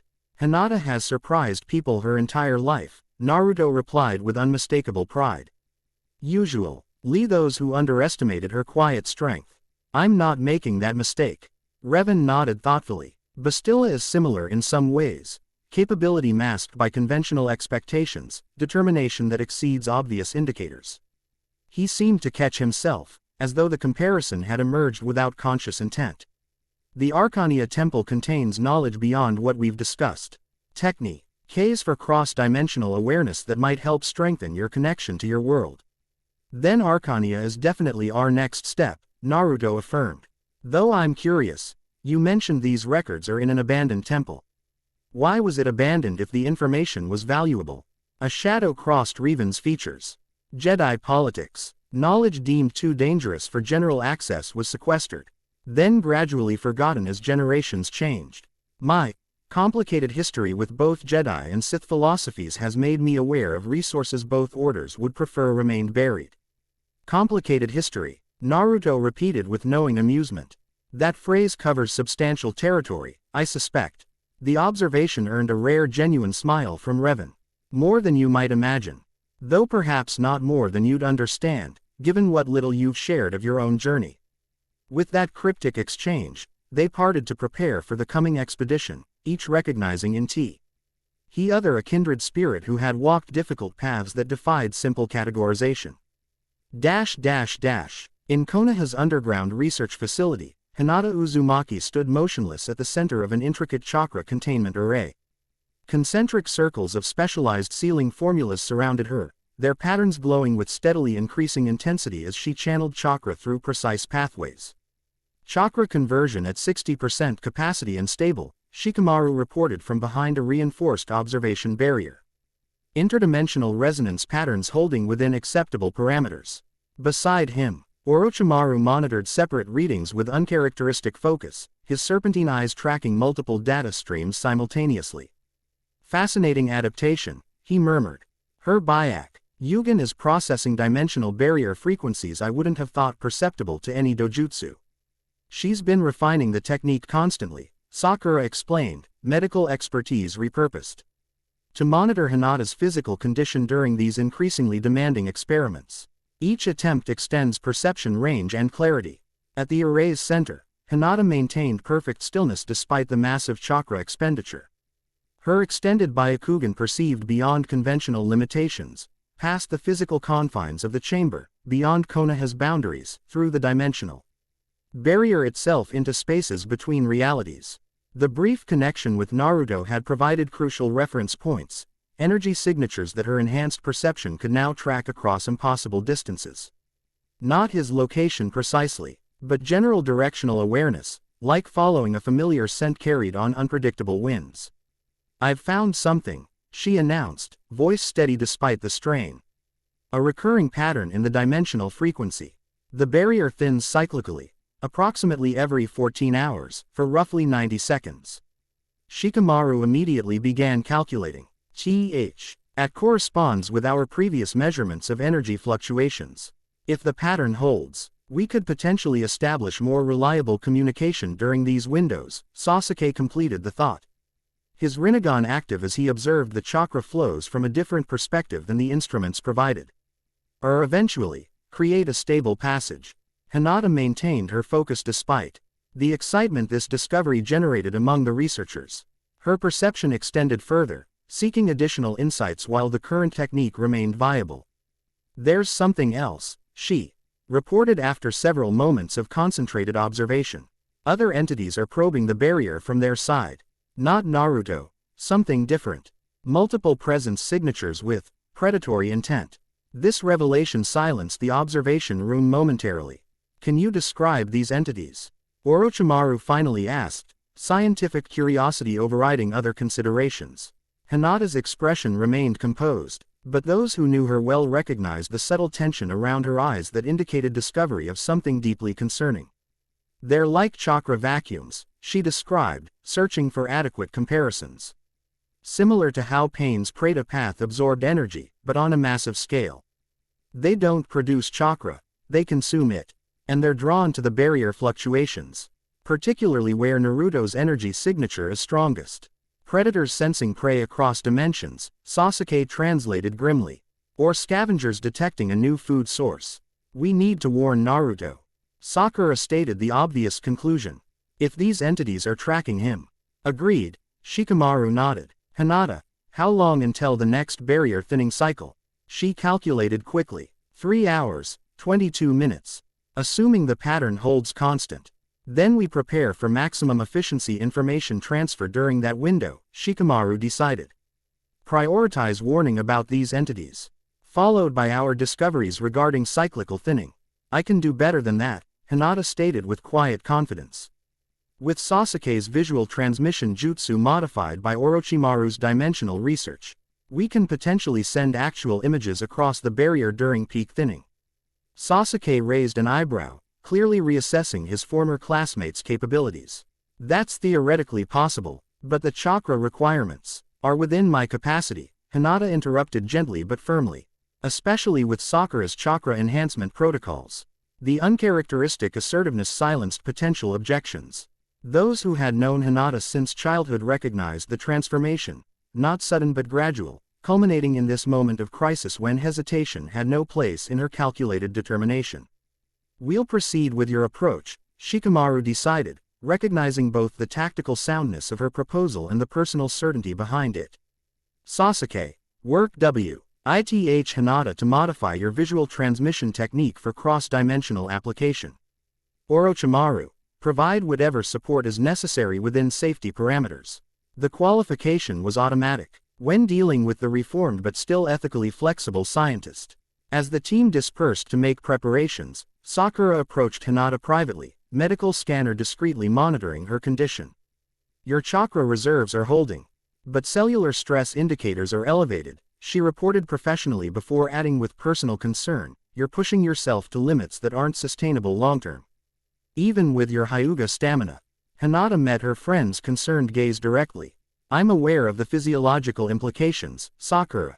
But I've calculated exactly how far I can push before risking permanent damage.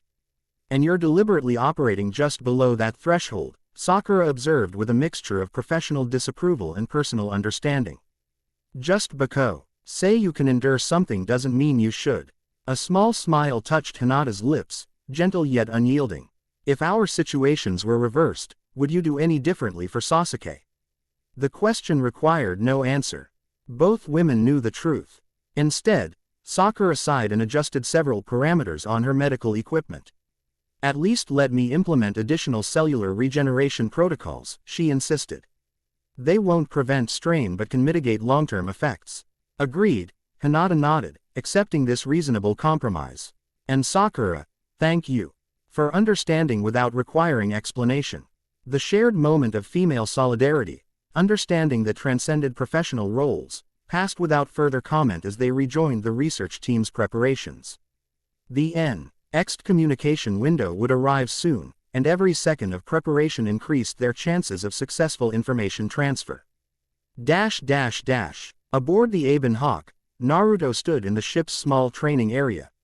Eyes closed in concentration. Around him, various objects, small mechanical components, spare parts, lightweight tools, hovered at different heights, suspended not by chakra as an observer might assume, but by his experimental manipulation of the force.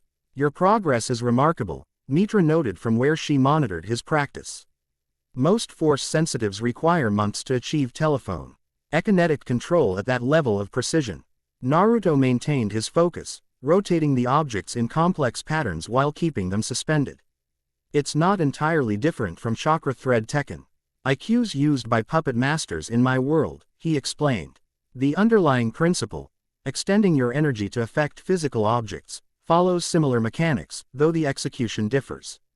The difference being chakra requires physical medium for transmission, while the force connects directly to objects through energy fields that already exist, Mitra clarified, having gained understanding of these distinctions through their earlier connection experiment. Naruto nodded slightly, careful not to break concentration.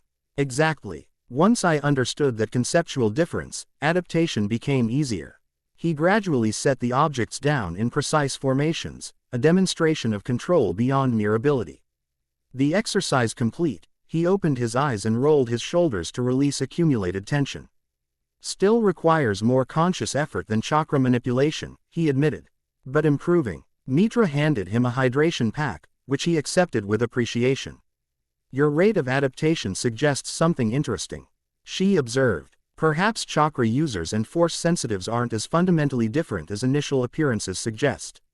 The underlying potential might be identical, merely expressed through culturally different training methods and physiological adaptations. Which supports the convergence theory, Naruto noted, taking a seat on a nearby cargo container. If our energy systems share fundamental origins, periodic reconnection might be natural rather than aberrant. Natural but still potentially catastrophic without proper management, Revan's voice joined the conversation as he entered the training area. Like rivers that once shared a channel before geological events separated them. Reunion might be natural, but the intervening developments make sudden convergence destructive. The Aben Hawk shuddered slightly, a normal effect as the hyperdrive adjusted course parameters. They had departed Dantoin 12 hours earlier, making excellent progress toward Arcania despite necessary course adjustments to avoid both Republic patrol routes and known Sith territories. We're approaching the Belnar asteroid field, Revan explained. HK is AJ, USTINGR trajectory to utilize the gravitational slipstream, which should shave approximately 4 hours from our journey time. Observation. And potentially introduce exciting navigational chale. NGES should we encounter the pirate vessels frequently using this region as a base of operations, the droid's voice added through the ship's internal communication system. HK, Revan responded with practiced patience. Our objective is to reach Arcania without incident, not to provide you with combat opportunities. Disappointed statement. Master, your dedication to boring efficiency continues to undermine my primary functionality. Resignation. I shall continue plotting the tediously safe course through the asteroid field. Naruto couldn't help smiling at the droid's distinct personality. Is he always this enthusiastic about potential violence? Always, Revan confirmed with rueful amusement. Though his capabilities justify his confidence. HK-47 has eliminated targets that entire military units failed to neutralize. Statement. Your acknowledgement of my exceptional elimination protocols is appreciated, Master. Perhaps you might consider a small detour toward the pirate base. As a reward for my continued loyal service. No, HK, Revan and Mitra responded simultaneously, exchanging looks of shared exasperation that suggested long familiarity with such requests. Naruto observed this interaction with interest, noting the comfortable dynamic between the three despite their disparate natures. It reminded him of long-standing teams in Konoha, the easy familiarity that developed through shared experiences and mutual trust. How much longer until we reach Arcania? He asked, returning to practical matters. Approximately 18 hours with the adjusted route, Revan replied. You should rest while possible. Once we arrive, circumstances may not permit regular recovery periods. First, though, Mitra interjected, there's something we should discuss. Her EXPR. Eshin shifted toward professional seriousness. The force exercises you've been practicing involve basic manipulation, useful foundations but limited in practical application for our specific challenges. You're suggesting more advanced training, Naruto inferred. With a specific focus, she confirmed. Given your natural affinity for energy perception and manipulation, certain force techniques might prove particularly compatible with your existing abilities. Revan nodded agreement. Force shielding would be especially valuable against Nihilus, whose primary attack method involves energy drainage. The technique creates barriers specifically resistant to force-based intrusion. Similar to chakra barriers we use against specific attack types, Naruto noted, immediately grasping the concept. Specialized energy fields calibrated to counter particular threats rather than general protection. Exactly, Mitra confirmed. I specialized in such techniques during my time away from conventional force training. The hesitation suggested complicated history behind the simple statement. With your chakra control as foundation, adaptation should be achievable within our timeframe. For the next several hours, they worked together in the Aben Hawk's limited training space, Mitra demonstrating force shielding techniques while Revan provided theoretical context from both Jedi and Sith perspectives. Naruto absorbed the instruction with characteristic determination, applying his extensive chakra control experience to these new concepts. The process proved challenging yet productive. His initial attempts created shields that fluctuated unpredictably, sometimes impenetrably solid, sometimes permeable to specific energy frequencies. Through systematic experimentation, they discovered that hybrid approaches worked best, using chakra pathways to structure force energy rather than trying to maintain separate systems. The integration is fascinating, Revan observed after a particularly successful demonstration where Naruto maintained a stable shield against Mitra's controlled force attacks. You're essentially creating a new energy system, neither purely chakra nor purely force, but a functional hybrid with characteristics of both.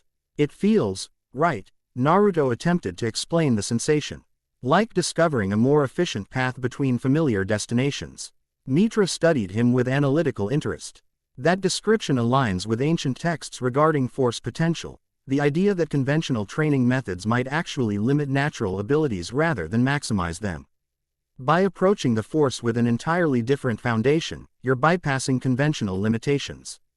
Potentially concerning implications, Revan noted thoughtfully. If dimensional convergence makes such hybrid approaches widely available, power structures dependent on controlled access to either energy system would face significant disruption, Mitra completed the thought. Naruto recognized the political implications immediately. As Hokage, he'd navigated similar dynamics, balancing traditional clan techniques against broader access to advanced training. Managing how specialized abilities influenced village power structures. Knowledge restriction rarely succeeds long-term, he observed. In my experience, adaptation and integration yield better outcomes than attempted suppression.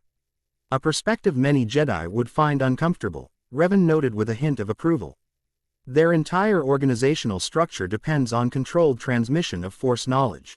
As does Sith hierarchy, Mitra added.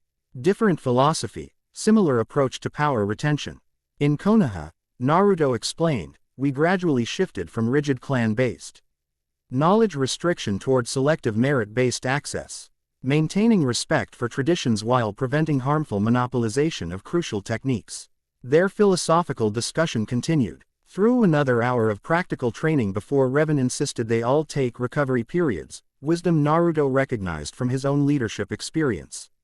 Effective teams maintained performance through appropriate rest cycles, regardless of individual stamina levels. In the small quarters assigned to him, Naruto settled into meditation posture, focusing on integrating the day's lessons. The Force techniques, while conceptually different from chakra manipulation, followed comprehensible patterns once fundamental principles were understood. More challenging was balancing this new knowledge against his established abilities, finding synergy rather than conflict between systems. As his consciousness settled deeper into meditative state, Naruto became aware of a subtle resonance at the edges of perception, similar to the connection he'd established with Hinata previously, but less defined. Focusing on this sensation, he directed his awareness toward it, simultaneously utilizing the Force perception techniques Mitra had demonstrated earlier. The resonance strengthened marginally, still distant, still obscured by dimensional barriers, but definitely present. Excitement threatened his concentration. With disciplined focus, Naruto maintained meditative calm while extending perception further toward the tenuous connection. Hinata, he projected, using the hybrid energy approach that had proven effective in training. The response came not as distinct communication but as familiar presence, unmistakably Hinata's chakra signature, reaching across dimensions with characteristic precision and determination. The connection strengthened gradually, becoming clearer as their mutual focus aligned. Then, unexpectedly, visual impressions began forming in his mind's eye, not mere emotion. Resonance but actual images transmitted through their connection. Naruto recognized the technique immediately. A modified version of the visual transmission jutsu Sasuke had developed, likely adapted specifically for cross-dimensional application. The images arrived in fragmented sequence. Research equipment surrounding Hinata, Shikamaru and Sakura monitoring instruments, diagrams showing dimensional frequency patterns. And most concerningly, visualizations of predatory entities probing the dimensional barrier near points where his energy signature was strongest. The message was clear despite lacking verbal component. Unknown entities were tracking him across dimensions, drawn by his unique chakra force hybrid signature. Understood. Naruto projected back, hoping his acknowledgement would register. Focusing his hybrid energy, he attempted to return information, impressions of Nihilus as described by Revan and Mitra, the convergence theory they'd developed, their current journey toward ancient records that might provide solutions. How much successfully transmitted remained unclear, but the connection itself represented significant progress, proof that communication could be established during periods when the dimensional barrier naturally thinned. As the connection began weakening, the cyclic thinning period presumably ending, Naruto sent one final impression: confidence in their mutual progress. Determination to reconnect, love that transcended dimensional separation. The answering response carried equal determination before the connection faded completely. Naruto opened his eyes, finding himself back in the Aben Hawk's spare quarters. The experience left him simultaneously energized and contemplative, progress toward his personal goal of returning home balanced against growing awareness of larger threats facing both dimensions. A gentle knock at his door preceded Mitra's voice. Naruto, we're approaching a scheduled course adjustment. Revan thought you might want to observe the navigation process, useful knowledge for understanding this galaxy's transportation systems. Coming, he replied, rising smoothly from meditation posture.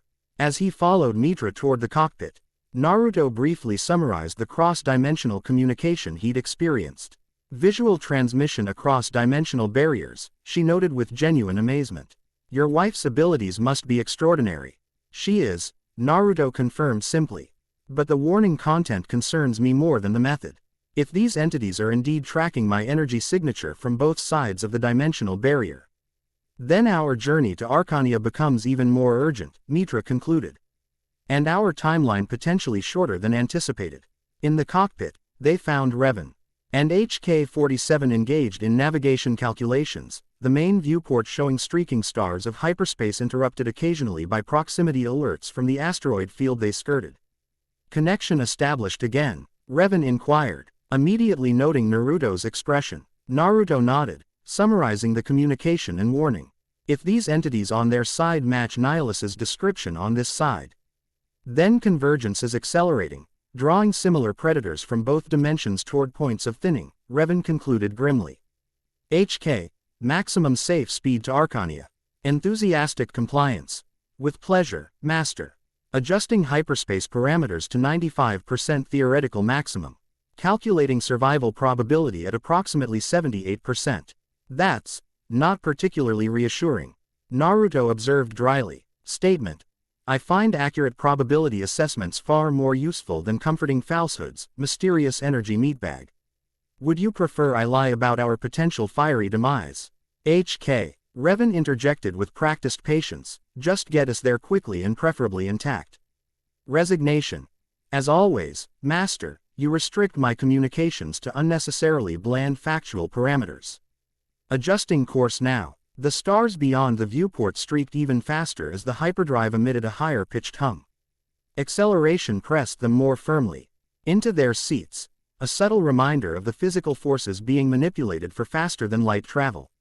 We'll reach Arcania in approximately 11 hours with these adjustments, Revan informed them. Whether that's soon enough remains to be seen. The unspoken question lingered in the recycled air of the cockpit. Were they pursuing knowledge that might prevent catastrophe, or merely racing toward confirmation of inevitable convergence? Only the ancient records of Arcania's abandoned temple might provide that answer, assuming they could reach them before the hunters' awakening on both sides of the dimensional barrier found their prey. In the void between stars, the entity that had once been Darth Nihilus continued its gradual reconstitution. Fragmented consciousness coalesced with increasing purpose, drawn inexorably toward the beacon of hybrid energy that promised satiation of eternal hunger. Through force-sensitive proxies scattered across the galaxy, minds touched in dreams. Whispers planted in meditative states, subtle influences on those already aligned with dark side energies, Nihilus gathered information about this unprecedented power source. The proxies themselves remained largely unaware of their utilization, experiencing only unusual force visions or inexplicable interest in certain energy anomalies. One such proxy, a Sith acolyte studying ancient texts in a hidden academy, suddenly focused on a previously overlooked reference to dimensional convergence. Another, a Republic archaeologist with latent force sensitivity, found herself compulsively documenting energy fluctuations near an abandoned temple on Arcania. A third, a former Jedi now walking gray paths between light and dark, experienced vivid dreams of hunger and satiation centered around an unfamiliar energy signature moving through hyperspace. Individually, these influenced actions provided minimal information. Collectively, they formed a comprehensive awareness network that accelerated Nihilus's reconstitution while precisely tracking the movements of his intended prey. The hunger grew stronger with each fragment of essence that rejoined the whole. What had been background emptines became focused craving, a void demanding to be filled with energies unlike any this dimension had previously produced. Scattered no longer, the Lord of Hunger extended awareness toward his prey's destination, calculating interception coordinates with methodical precision. Physical reconstitution would require additional time, but essence projection could bridge considerable distance when necessity demanded. In 11 hours, the prey would reach Arcania. In 12, the hunter would make his presence known. The feast would begin shortly thereafter. Chapter 3 End. The end. I hope you enjoyed this episode. Remember to subscribe and like this video. See you in the next video.